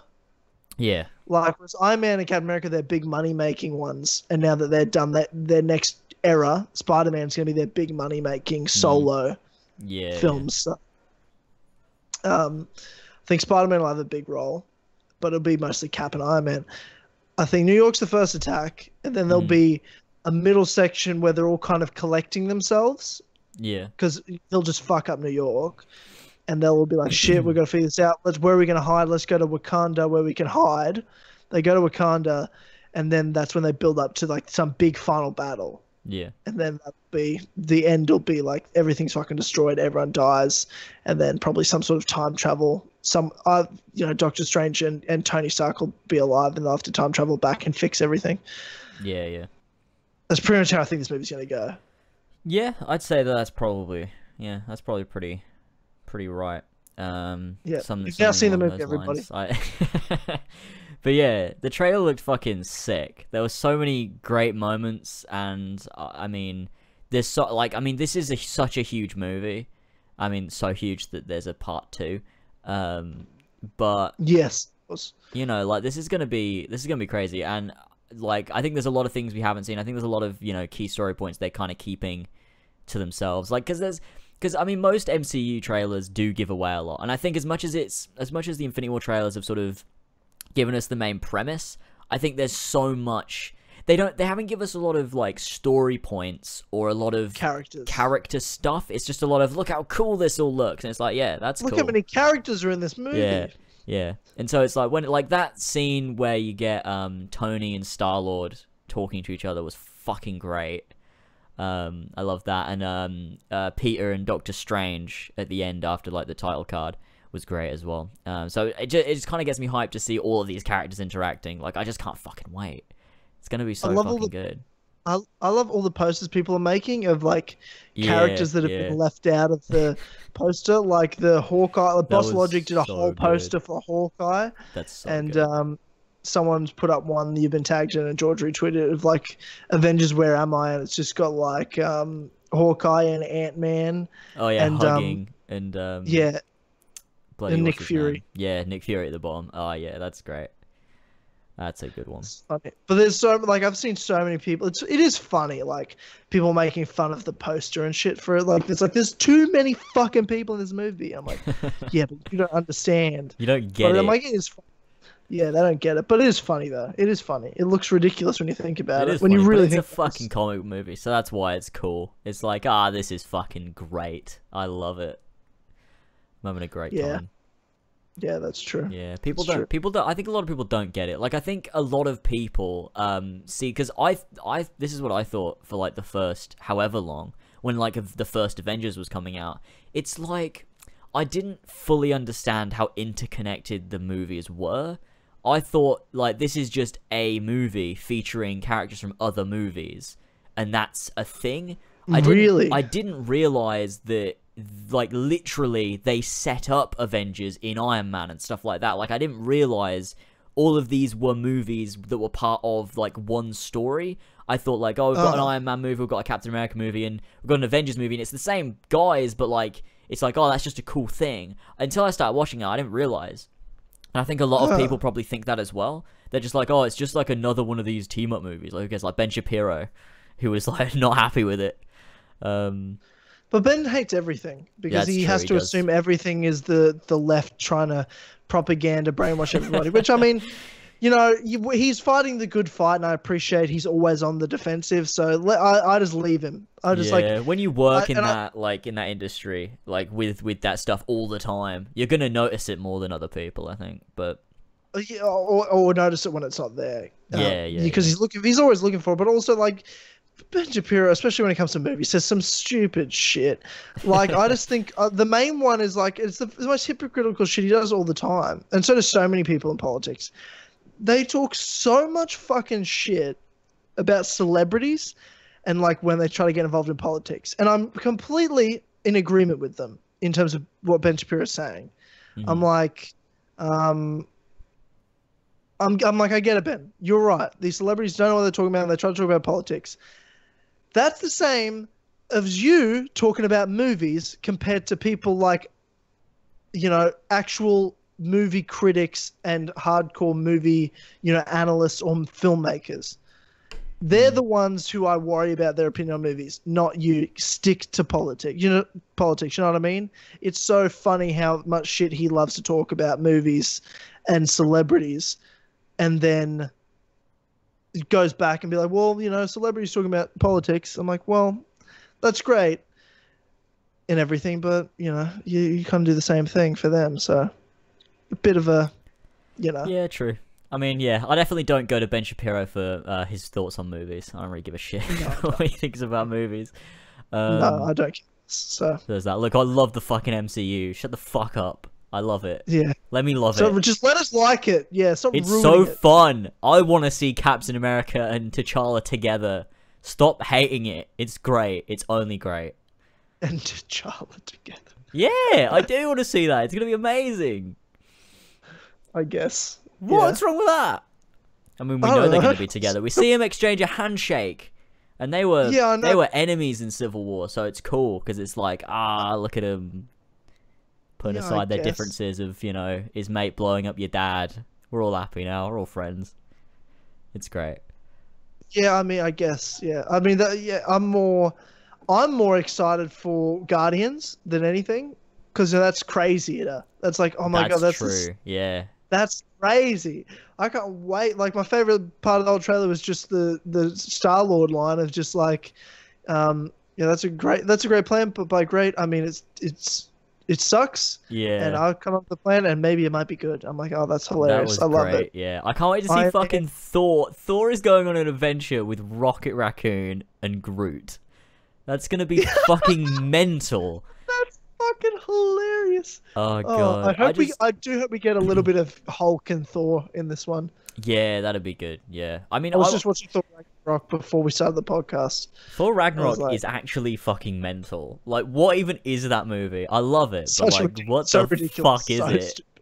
It's so strange. Like, it's so weird as well because, like, if you watch Age of Ultron and then watch Thor Ragnarok, it's like, what the fuck happened to Thor? Why is he like this now? What the fuck? He was normal before. It's so strange. The development of Thor Ragnarok so much changed in terms of writing and what they wanted from it and the tone of it.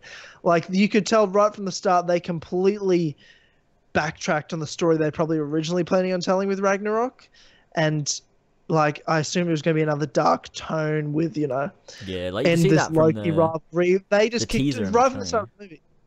Well, yeah, for sure, but also you can tell in the story because they set up at the end of Dark World that Loki's, you know, taken the throne and everything like that. I'm like, that's going to be a big story point. But they literally, like, we need to write that out in the first 5 minutes of this movie, and they do that. Like, Thor shows up, figures out straight away, and Loki doesn't even fight it. And it's like, oh, okay. And then they got rid of that whole plot point just to kind of continue with this movie they're actually trying to make. And it's just hilarious. Like, the fucking rock dude... The who's the director plays the Kiwi guy. What's his fucking name? Forget. Piss off Ghost. It's just like Loki, like the good Loki. Good. I love that guy. I hope he doesn't die in Infinity War. I tried to start a revolution, but I didn't have enough pamphlets, and then just my mum and her boyfriend showed up, and I hate him. I'm like, that's fucking the a Kiwi Thor movie. It's the most Kiwi shit I've ever heard in my life. Oh. Like, this is the type of shits that, you know, Pacific Islanders and Kiwis talk like, and they talk about shit like that. My mum and her boyfriend, but I hate her boyfriend. Like, that's the type of shit I grew up with, So like, my friends saying. I'm like, you know, that's so fucking funny. I love it. So fucking funny. I like just going from Thor Dark World to Thor Ragnarok is so weird. It's so great. But yeah, I mean, I wonder how Thor's gonna be written in Infinity War, because like Ragnarok was so different. Are they gonna go back and do like a sort of balance between, you know, this really funny Thor and, you know, the serious Thor, or are they just gonna go all in? Because Thor's on his own, and like, why is he floating on ice through space, and why did the Guardians find him? You know what I mean? Last time we saw him, he was on a big ship with everyone from Asgard. That ship is so getting just fucked. Yeah, so it's just a worry that they're gonna literally kill everybody in Asgard. It's a big concern. I reckon they will. Because like, there's that scene in the trailer where you see Loki with all the dead people and like the Black Order around him, and he's like got the Tesseract. So it's like, I mean, and the post credit scene of Thor Ragnarok was the ship, like Thanos' ship. So I'm reckoning everyone's gonna die. Which would be then there's no more fucked. Thor movies. Like, all the Asgardians are dead. But then again, I do think they're gonna literally. I think everyone, you know, the vision in Age of Ultron where everyone dies and it's just Tony looking at everyone. Yeah. Like that he has.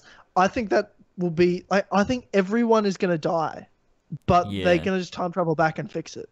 I think so as well. I think that'll happen. Like, that's literally what I think is gonna happen. So like, I think the Asgardians, like, all these people die, but they will save everybody. They'll turn back time. They'll save everybody. But then I think Captain America will have to like sacrifice himself to like win.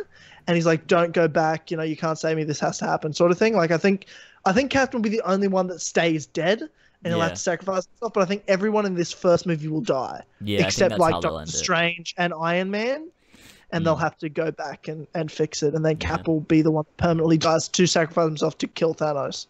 Yeah, and I mean, we know we haven't seen Ant-Man in Avengers 3, like in the trailers, but we know he's in Avengers 4 because we've seen him on the set. Yeah, we've seen him. I didn't know that. So Ant-Man's got something to do with something, and I mean, I know they're exploring the multiverse in Ant-Man and the Wasp, so maybe that does tie into Avengers 4, and maybe that's why Ant-Man and the Wasp is coming out after Infinity War. Maybe because they do something in Infinity War, and then it's like, okay, here's what Ant-Man was up to, and it's a fun movie, but also there's like story points that tie into Avengers 3 and 4.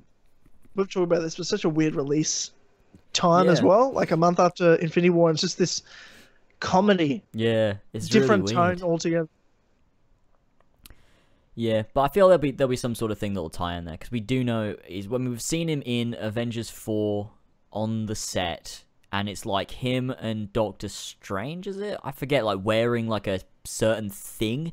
They're both like got like a thing on them or on their hand or something, and it's like, is that something to do with like the time travel? So it's like that's what's allowing them like specifically to be where they are and whatever. Because like you see like bloody Cap in his Avengers gear and everything, so it's like there's definitely time travel shit happening in Avengers 4. So I think it's safe to say probably everyone dies. I hope that's the most thing I'm worried about, though, is the time when time travel gets introduced. I'm like, oh god, this could get really just a bit much for the casual fan, especially. It could get a bit much. Hopefully, they can still pull that off. Shit about the casual fans, they can fuck off. Yeah, okay, fair enough. I'm balls deep in this shit. Yeah, true. I mean, I just hope they don't rely on time travel too much, because time travel can really fuck up a good story. Like, I mean, Dream Drop Distance, for example. Oh my god, Dream Drop Distance isn't fucked up. It's not even time travel. Fucked up. It's just time travel exists now, and it's like What do you mean time travel? What time travel exists? Major time travel? All of the Xehanauts come out, and they're like, "Hello, oh yeah, we're all about." And now they're in Kingdom Hearts 3 as well. And it's like, that's right. Is it going to be too time travel centric? I don't know. I hope not. But it's not. But it's not though. It's just like one element of this story is time travel centric, and it's about the villain. That's it. No one else is time traveling. It's just that. But what if they do start to time travel though? Oh God, I don't know. Who knows? Now that's really with Kingdom Hearts where it gets too convoluted for you. It wasn't too convoluted before for you. Like, what are you talking about? I'm not a huge fan of Kingdom lots Hearts. of time travel. Like, let's just not. I mean, I don't want a lot of time. Like, as well with Avengers, if they, I don't know. Like, they have like this whole movie and then they just go back and change it, and it's like, oh, okay. Yeah, that's what I'm worried about The too. whole I think movie it's a bit of a didn't cop-out. mean anything then. Why did we do all that? Well, it would be more of like they didn't know how to beat him the first time. Then they work it out. And they have to go back. Yeah, I hope it's not just they go back and stop him before it happens and they change time. I hope that they go back to find something that will help them, rather than just... Because I don't just want like a... Let's time travel back to when Thanos was a baby and stab him in the head. Because it's like, you could do that. You could do that. Time travel to when Hitler was a baby. Yeah.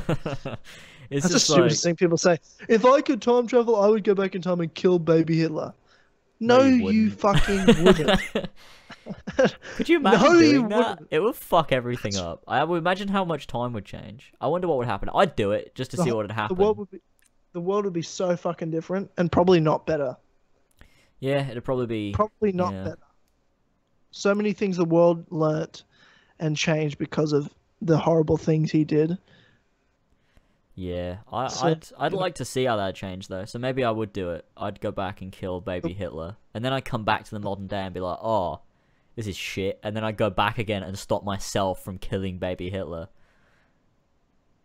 That'd be a bit complicated. Yeah, it'd also be a stupid movie. So yeah, It wouldn't be a movie. It'd be real life. Yeah, it's not though, is it? Because it's fucking time travel, so Look, it's not real life. You don't know. You just I wait. do know. When I can time It's like- travel, I'm gonna come back to this moment right now. And Yeah. I'll be like, see, there you go, I did it. Just wait. You did it. Maybe I'll Yeah, appear right. behind you in a minute. Yeah, right. And I'll be like 80, and I've invented time travel. That'd be the greatest. Ah, fuck. But that's Avengers.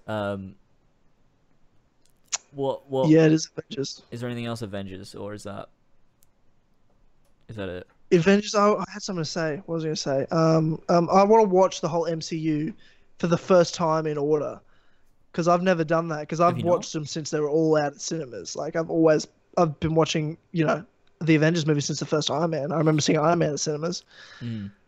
So like this will be the first time I'm actually like, okay, they're all in existence now. Let's watch them all now. Yeah, I'm gonna do that. Probably starting next week or something.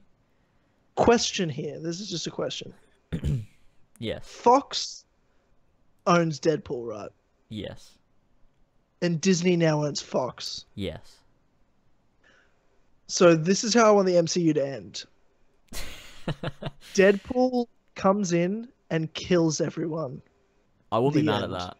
I actually wouldn't be mad at Because that. there's this comic book series called Deadpool Kills the MCU. Yeah.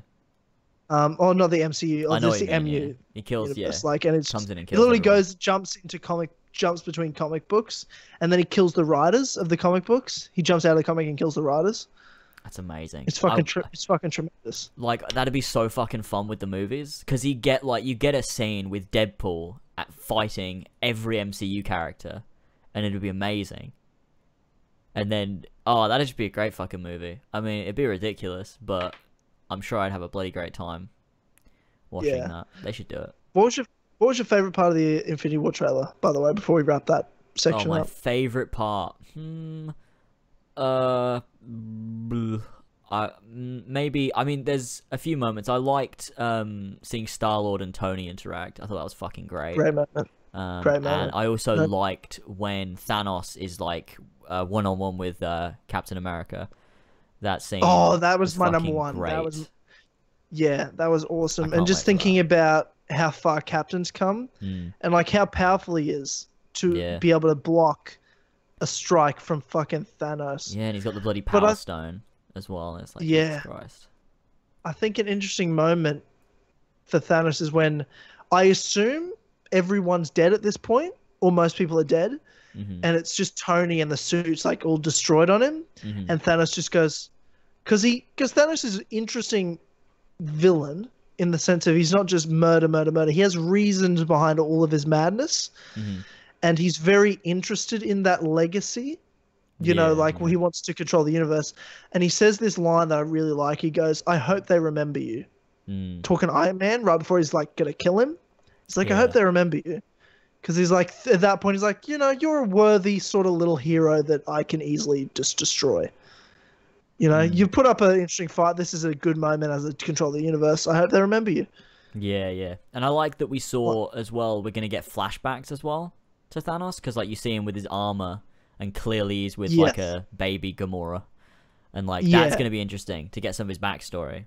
Because obviously Guardian's going to have a huge role because you've got, I mean, obviously Star-Lord is Star-Lord, and he's great. And his interaction with the Avengers. But it's more like in terms of Thanos, you've got Drax. Yeah. Whose, you know, goal is to kill Thanos. And you've got Gamora, his daughter. And bloody the other daughter, which I always forget her name. Nebula is also in Infinity War. So it's going to be very interesting. Fucking happening. Yeah, it's true. It's like, as well, it's really weird to think in Guardians 1, Thanos was actually a character in that movie. He's in it quite a bit, which is really weird to think. He has a couple scenes in it. Yeah, there with like Ronan and whoever, and I'm pretty sure did Loki not speak to Thanos once? Because Thanos is the one that asked him to get the Tesseract, right? And he obviously never gave it to him until he picks it up in Ragnarok, and he's probably thinking, there you go, I can give that to him now. Because I bloody got it. Yeah, but then in the trailer, he just destroys it. He just breaks it. He's like, well, I assume he's turning it into the stone, isn't he? Because he doesn't want the whole thing, so he crushes it so he can get the Infinity Stone and put it in there. So we see Doctor Strange has an Infinity Stone. He has the blue one. No, the green one. Green one, yeah, Time Stone. And then, the Time Stone, and then, the yellow one is obviously Vision, the Mind Stone. Yeah. Who's obviously dying because of course that's the whole point of the story is to get those stones. Yeah. So and then Scarlet Witch will be all sad and she's lost her brother and now she loses vision and it'll be a whole thing for her. Yeah. And I won't care. The fuck? Because such an average storyline and characters. I love Scarlet Witch. She's great. I like Scarlet Witch. But Vision, I don't give a fuck about. Like, I do. Care. I like him because he's got the voice of Jarvis, so it's like. But I like Jarvis. I don't really like Vision. It's him. It's that guy from the first movie who was cool, but he's not him at all. He just has his voice, and it's really weird. I like Vision. He's cool. And he's in human form for one of those shots in the first trailer. It's like so stupid. Yeah, but he's got that stone in his head, so he's not quite normal. He's still a bit weird. He's still a bit weird. Yeah, well, he's not human, so it's definitely still a bit weird. Yeah, but bloody, those are those two stones, and then Thanos has got the Power Stone and the Space Stone. So, still, is there 4 stones or 5 stones? There's 5 because there's still the is there 6? Oh shit, I don't remember. Because there's the Soul 4 Stone, in, like the fingers, and then there's like the main one. Isn't there like some main one? God, I don't fucking remember. I know we still need to know where the Soul Stone is, because that's not been shown yet. But we have seen the Space Stone, Power Stone, Time Stone, and the Mind Stone, I'm pretty sure. The Space Stone is the purple one, and that was the one in First Guardians, right? No, that's the Power Stone. The Space Stone is the Tesseract, which is the blue one. Okay, yes, okay. So we know he gets the... Yeah. Okay. And it's Loki that's in the trailer... with the staff getting Vision's stone. So, Loki's helping Thanos. Is it Loki? Yeah, I thought it was Loki. I never even, noticed. I just assumed it wouldn't be. Which doesn't surprise me. Like, I wouldn't even be mad at Loki helping Thanos, just in the sense of, like, Loki knows how powerful Thanos is. And he's like, yep, well, if you want to take over the universe, I really have no chance of stopping you, so I'm just going to side with you. Yeah. That does seem very Loki. We know that's what Loki does. He's not doing it to be bad. He's doing it because he's trying to survive. He does whatever he can to better himself. That's just Loki. Oh, Loki. You're just doing a Loki. Classic Loki. What can you do? What can you do? Do you want to hold down the fort before we jump to the next topic? I was thinking of the bathroom super quick. I'll be one sec. I'll talk to the chat for a bit. Yeah, and like the stream, guys. Yeah, everybody, give the stream a big old like. That'd be fantastic. So, anyways, how's everybody doing? Just timed out 3 people because they're being fucking retarded. Is there any way we can talk properly? You're all fucking retarded. Anyway, how's everybody doing? What's up, guys? There's the Soul Stone. There is the Soul Stone, which we don't know where it is yet. Bloody. Let me just search all Infinity Stones, because I would like to know if I'm getting this right. So there's the Tesseract, which is the Space Stone. The Ether. The Ether, which is the red one, right? That's the Reality Stone. Because, yeah, the Ether's in Thor Dark World, because Jane has it in her or something like that. The Tesseract is the one from, bloody, what's it called? Captain America. You got the Power Stone, which is the orb from Guardians. The Mind Stone, which was in Loki's scepter, and in Vision's head. The Time Stone is in Doctor Strange, and then the Soul Stone we don't know about yet. So there are 6. I was right when I said there might be 6. That's interesting though. I'd like to. We hopefully we'll find out where the Soul Stone is. I'm sure we will. You know, that'll be a fun plot point. Yeah, I did think there were 6, because there's five fingers, and then there's the big one, which is that must be the Soul Stone, right? Yes? No? Yeah, surely, because. Or the Mind Stone. I don't know. I don't fucking know. What color is the Soul Stone? It's orange. Yeah, so the Soul Stone would go in the thumb slot, I think. I don't fucking know. I don't think it matters, does it? Is the Chokeslam Brotherhood meme too old now? Yeah, it fucking died months ago. Say that one more time. Fucking dare you. Well, I saw Ed Sheeran live last night, and it was fucking amazing. That sounds fantastic. I bet it was great. Hoping Thanos will wear his helmet a little more. Well, I mean, I think that as he collects, like, did the Russo brothers not... They're directing Infinity War, right? Did they not say as he collects more stones, he... like takes off his armor, because it's sort of like symbolically like, hey, look, I don't need the armor anymore. So like he has all his armor in that post-credit scene of like Avengers and in Guardians, but in this movie he's like, nah, I got all my shit. I don't need the armor anymore because I'm fucking powerful. Apparently the stones take whatever size they want. I don't know. That makes sense. That makes bloody sense. So anything in the middle. Yeah, I'd assume it can. I'm just saying, like, from the picture I'm looking at, it's like he's got, you know, from left to, I mean, from left to right, if you're looking at, like, your left hand, it's, like, purple, red, blue, green, and then, like, in the middle it looks white. But, like, obviously maybe that's the yellow one. No, because the yellow one's on his thumb, so the middle one must be the Soul Stone, then, would be probably where he'd put it.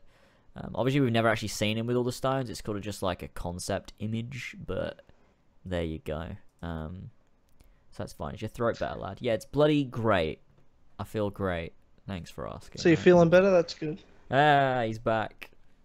Been back for a little bit. I was just letting you finish your Infinity Stone ramble. Great. Good. Yeah. Well, good. Don't interrupt. Fantastic. Don't interrupt the flow, that's all. I had to get myself a drink too, because I'm trying to stay awake. All I'm just like struggling. I'm yawning a lot, so I'm like, I need to get some fucking... well, we're getting to the end anyway, so that's alright. Yeah, coffee into me, just to kind of... I was yawning a lot. For the last like 30 minutes I've been yawning. I'm like, oh, I need something. I need a drink or something. Alright. So, in other news, outside of Avengers Infinity War, even though, like, we could talk about that literally the last 20 minutes of this podcast, because it's fucking Avengers and it's the best. Sure. Star Wars live-action TV series got announced. It's being made by the director of the first Iron Man, Bloody Happy in Iron Man as well. I forget his fucking name. I know his name, but I forget. I'd know it when you say it, but yeah, I couldn't. Yeah, even exactly. Think of it. It is being made.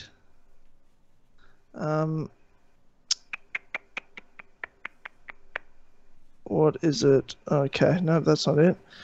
It just came up with Star Wars Underworld. I'm like, that's not it, is it? No, that's it's not it. the one. That cancelled Jon TV show. Favreau. That's the one. Yeah, Jon Favreau. That's the one. He's making it. What do you think? What do you think? A live action TV series? I think it'll be a good time.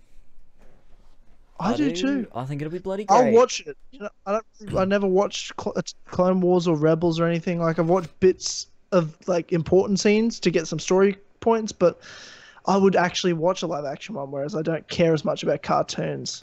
It's true. You don't. But yeah, I mean, George said when we were talking about it on Halcyon Fox, he was like, no, I don't like it. All the shows should be the same and all be cartoons because it's just like all the same thing. And I was like, that doesn't make any fucking sense. What are you talking about? I kind of see the logic there, but also no, because I actually want to be able to watch it. Yeah, it'd be to me. It would just be if they did another Clone Wars show and it was live action. It'd be like what? And if they included similar, like the same characters, then it'd be weird. And I'd be like, no, you got to keep everything the same. That's really strange to see, like like you know, like Captain Rex or Ahsoka live action. It's like no, stop. That's weird. Yeah, anything new, I'm fucking up for it. Like, there's been so much shit that's been announced for, like, this Disney, like, direct, like, sort of live streaming thing that's gonna release end of next year, is it? I don't remember. Yeah. But, yeah, they've announced bloody, what was it, the guys from Game of Thrones doing a show as well. Oh, that'll be phenomenal. Dan and Dave. And everyone's super triggered over it because they're white. Yeah, of course, same with Jon Favreau. Everyone got triggered over that, too. So mad.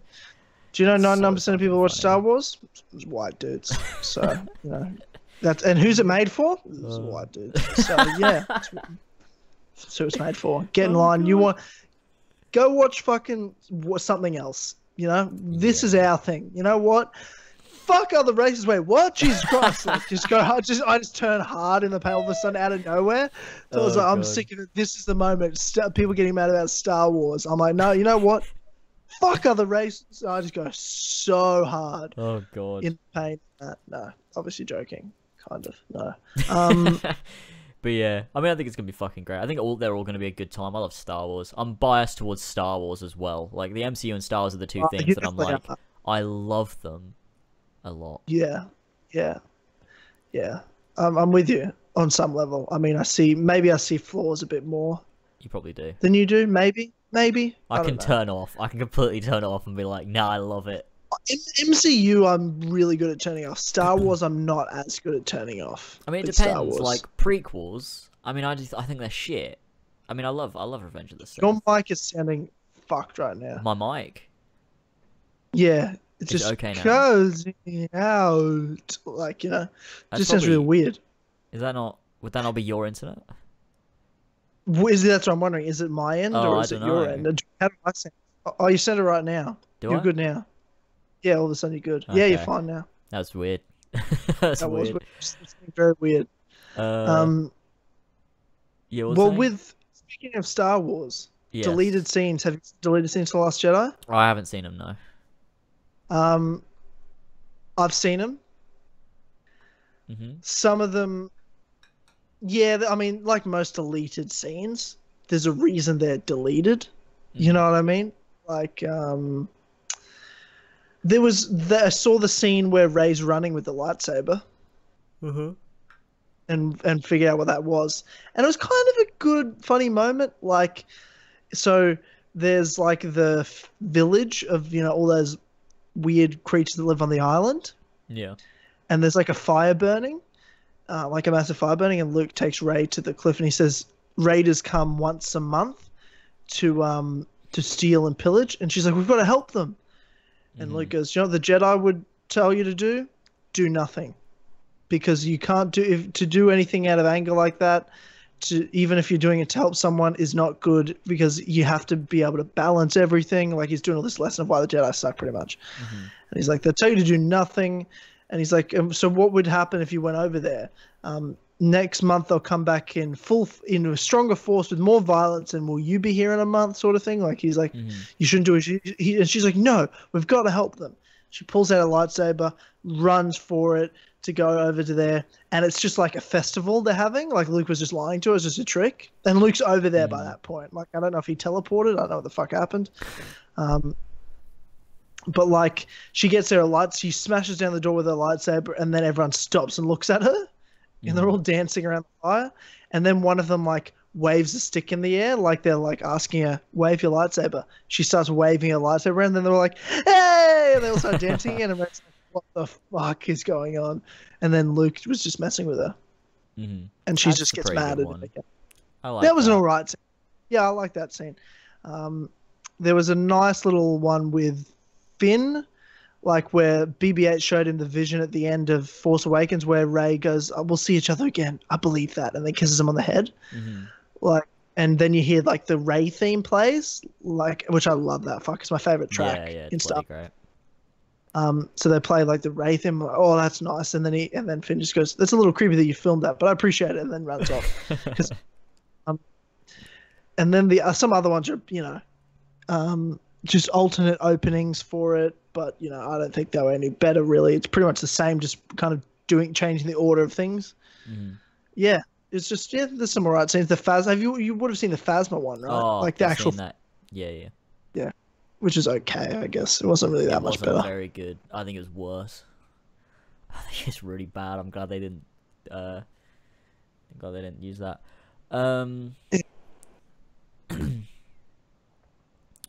Yeah. What? You said Did like I? you're gonna say. Oh you yeah, went, I did, but then like I was like, I don't say... actually have anything to say. That's where I finished it. Yeah. This is only on the list because I just want to say this. Happy 1 year anniversary to Colin's Last Stand as well. Oh yeah. Happy 1 year to the tweet. Oh yeah. Because it was bloody International Women's Day. That was, love that. Great. My favourite day of the year, actually. I just love having a day where we can all really appreciate women, I don't any other day. No. Just that day, They need a day. Fucking one day a year they need. Other than that.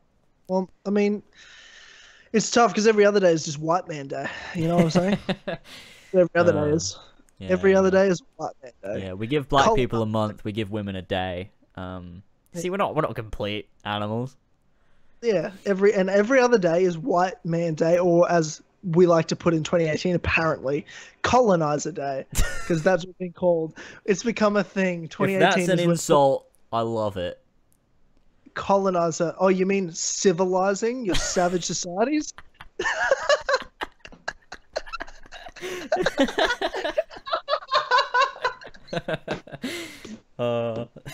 It's obviously a joke. Jesus Christ, people will be offended by that. People will be so fucking triggered by that. It's not a joke. It's funny because it's a ridiculous thing to say, and it's not true. Oh God. Fucking people.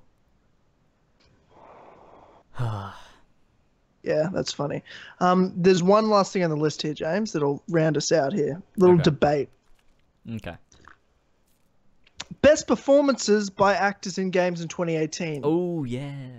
That's a good one. Because we were talking about this on Twitter, and you said Abubakar Salim, who played Bayek Siwa, far outdid, by far, Aloy in Horizon Zero Dawn.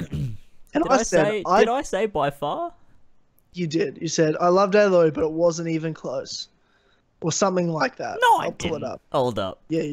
Nah, I reckon it was like, I said something like, as much as I love Aloy. I'm sitting here like, not only do I think Aloy is up there and might be better than Bayek, we're not even talking about Chloe from Uncharted in this either. I mean, in terms of characters, they'd be a lot closer. But I think in terms of the performance, I think Abubakar's performance was miles above anything I've seen in a video game before.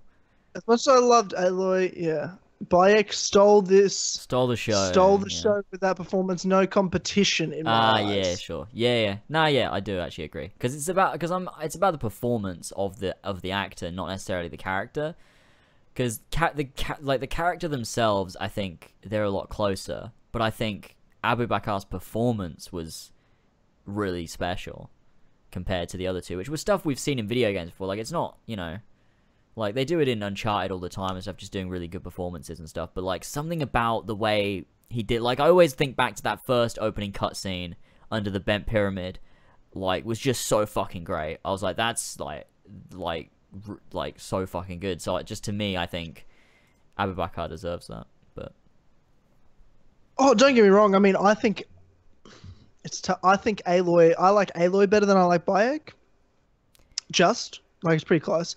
But in terms of like you're saying performance, you know, me liking Aloy is also to do with how much I like Horizon, which is just like I probably like Aloy a little bit more than I like Bayek. The same way I like Horizon, you know, a little bit more than I like Origins. But performance, you might be right. I think Bayek's character, there's a lot more opportunity for that, and there's a very interesting character to play, and there's a lot more intensity. Whereas Aloy kind of, I thought she played it. I thought she played it so well, but I think you might be right. But I think there is competition. I think it's close, and I think Chloe, her performance in Lost Legacy is up there too. Nadine's was really good. She's nominated as well. Yeah, they were both very good. I mean they were all very good. But, do you really bring it down to that first scene? You reckon of Origins? I always think back to that first scene. I'm like, that was so powerful. The performance that was given, and I mean, I don't know, because we never really got the same from Aloy or from Chloe in that same situation. So I guess the context, you know, you got to put them all in that situation. You know, which actor would give the best performance? I don't know. Maybe it's just that Abu Bakar was given more of a chance to show how good he could perform. I don't know, but yeah, maybe that's what it is. I don't know. I mean, there's a lot of scenes that I really love. Like I think for both, when comparing Bayek and Aloy, I think back to both of their very early scenes. Like there's a scene under the bent pyramid, and there's also that scene in the first sort of what do you call it? It's like the old one's place where she falls into as a kid, and she finds that hologram. Yes, and that's not so much like Ashley Birch's like performance. It's more like the writing and the way that Aloy reacts, sort of thing. And there's not much performance in there. It's sort of just facial expressions and stuff. And I fucking love that scene so much. Yeah, but and then every interaction though with every character that Aloy has is so meaningful to me, and that's a performance thing, not a writing thing. True. Yeah, every time she meets someone, there's an impact on those people, and I do think it is a performance thing that I believe it, if that makes sense. Sure. There's a tone to the way Aloy's played that I just think is very special. Yeah. But so is Bayek, so it's hard between the writing, and I think the writing for Aloy was better, but maybe I think the performance for Bayek and Abu Bakar might be just edge it. I'd probably agree with you. I think the writing's though better for Aloy, and I think a better character overall because of that. But if you're just pure performance and what the actor showed, I think you're right. I think Bayek, Abu Bakar Salim, probably the best performance. Yeah, I'd agree with that. Yeah. That's close. Aloy's close. I think Chloe's close too. I think Chloe's very close. Yeah. Because Lost Legacy was such a great game. Lost Legacy was amazing. Yeah. Yeah. So, yeah, okay. All right. Well, where are we at? We're closing down on the full 3, are we? We've done, we've 2 hours 52, right? So. Well, let's just wrap this shit up. It's close enough. We've done the list. Great. That's good. Fun one. For sure. And next episode is next week we've got Clubhouse. So head over to patreon.com for that. But next podcast is episode 69. And as most of you know, it's my favorite number. And our special guest is going to be... There's only one person I wanted for episode 69, James. Mm-hmm. Who was that? Nick. Aftermath. Our boy. Our fucking little boy. My little boy. Nick or Aftermath. He's back from Europe like next week or something. And then we're going to do the podcast on his birthday, around his birthday week. That's exciting. The young fella turns 19, the little rascal.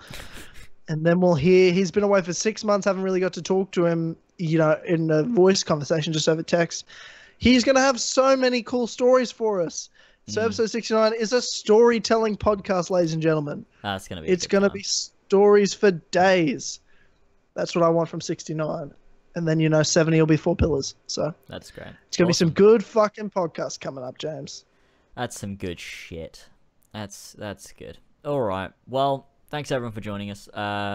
Yes, we'll see you bloody next week for Clubhouse over on patreon.com/as always. If you want extra content because you just loved this podcast so much, there's plenty for you to listen to over there now. So go and pledge just $1 to patreon.com/as always. Link is also in the description. And you get that. Just some of the people we have here to thank. Ben or Modorox, King Richard III, Bullsack47, Tman or Travis, Billy the Team Tynamite Captain Robertson, Josh Devillier, Damian, Lewis Nadin, Mario5380, Lumistrad, Sjors, GdayITSlaZer, Prudhvi Muvva, Shaded Rav, Julli, Adam Sundling, HBarts12, SaggyTits, Jayce the Last Medici, Jonah Stewart, James and Lad, Frankie Gaffney, Yazen, Joe the Sexy Boy Smith, Brian Ford, Connor DeRose, Ginger Nut Jared, Longed Fox or George, Joshua Mora, Gene, Marcus Blackburn, The Humble Worm, Nimbus, Seth, Oscar, Ravjai, Son of a Bitch OG Adogo, Tyler Tranter, Brendan or BQ Overlord, and Pink Flame 313. Thank you, everyone, for your continued support. And if you want to be read out on that list, go over to patreon.com/as always. Pledge $5 or more, and you'll be added directly to the list. There you go. Awesome. All right. Thanks, everybody. Beautiful. Thank you very much. Yep. Thank you, and thanks again to Assam, SuperRebel. Yeah, sure. His links are in the description. They are. Look forward to talking to him once he gets... By the time we talk next, he'll probably be fucking married. That's My mental. God. What the What fuck? a world. Assam, married. Oh, that's crazy. That's so crazy. That's insane. The guy that challenged us to a rap battle the first time we talked to him all those years ago. That's crazy. That's What great. a man. What a guy. Great guy. Calling in while he's out That's great. over the phone. Dedication. Love it. All right. What a great guy. Alright, if you haven't really liked the stream, by the way, just as we're ending, go ahead and like it. If you're watching as a pre-recorded thing when it goes up, be sure to like it. If you're listening on iTunes or SoundCloud, give us a rating or do whatever you do on SoundCloud. Yeah, I think it's a little hard. I don't really care. It doesn't matter. iTunes, though, do a 5-star rating, obviously. And there we go. That's it. Alright. Awesome. Thanks for joining us. See you all next time, boys. Woo. Goodbye. Bye. Laters. Bye-bye.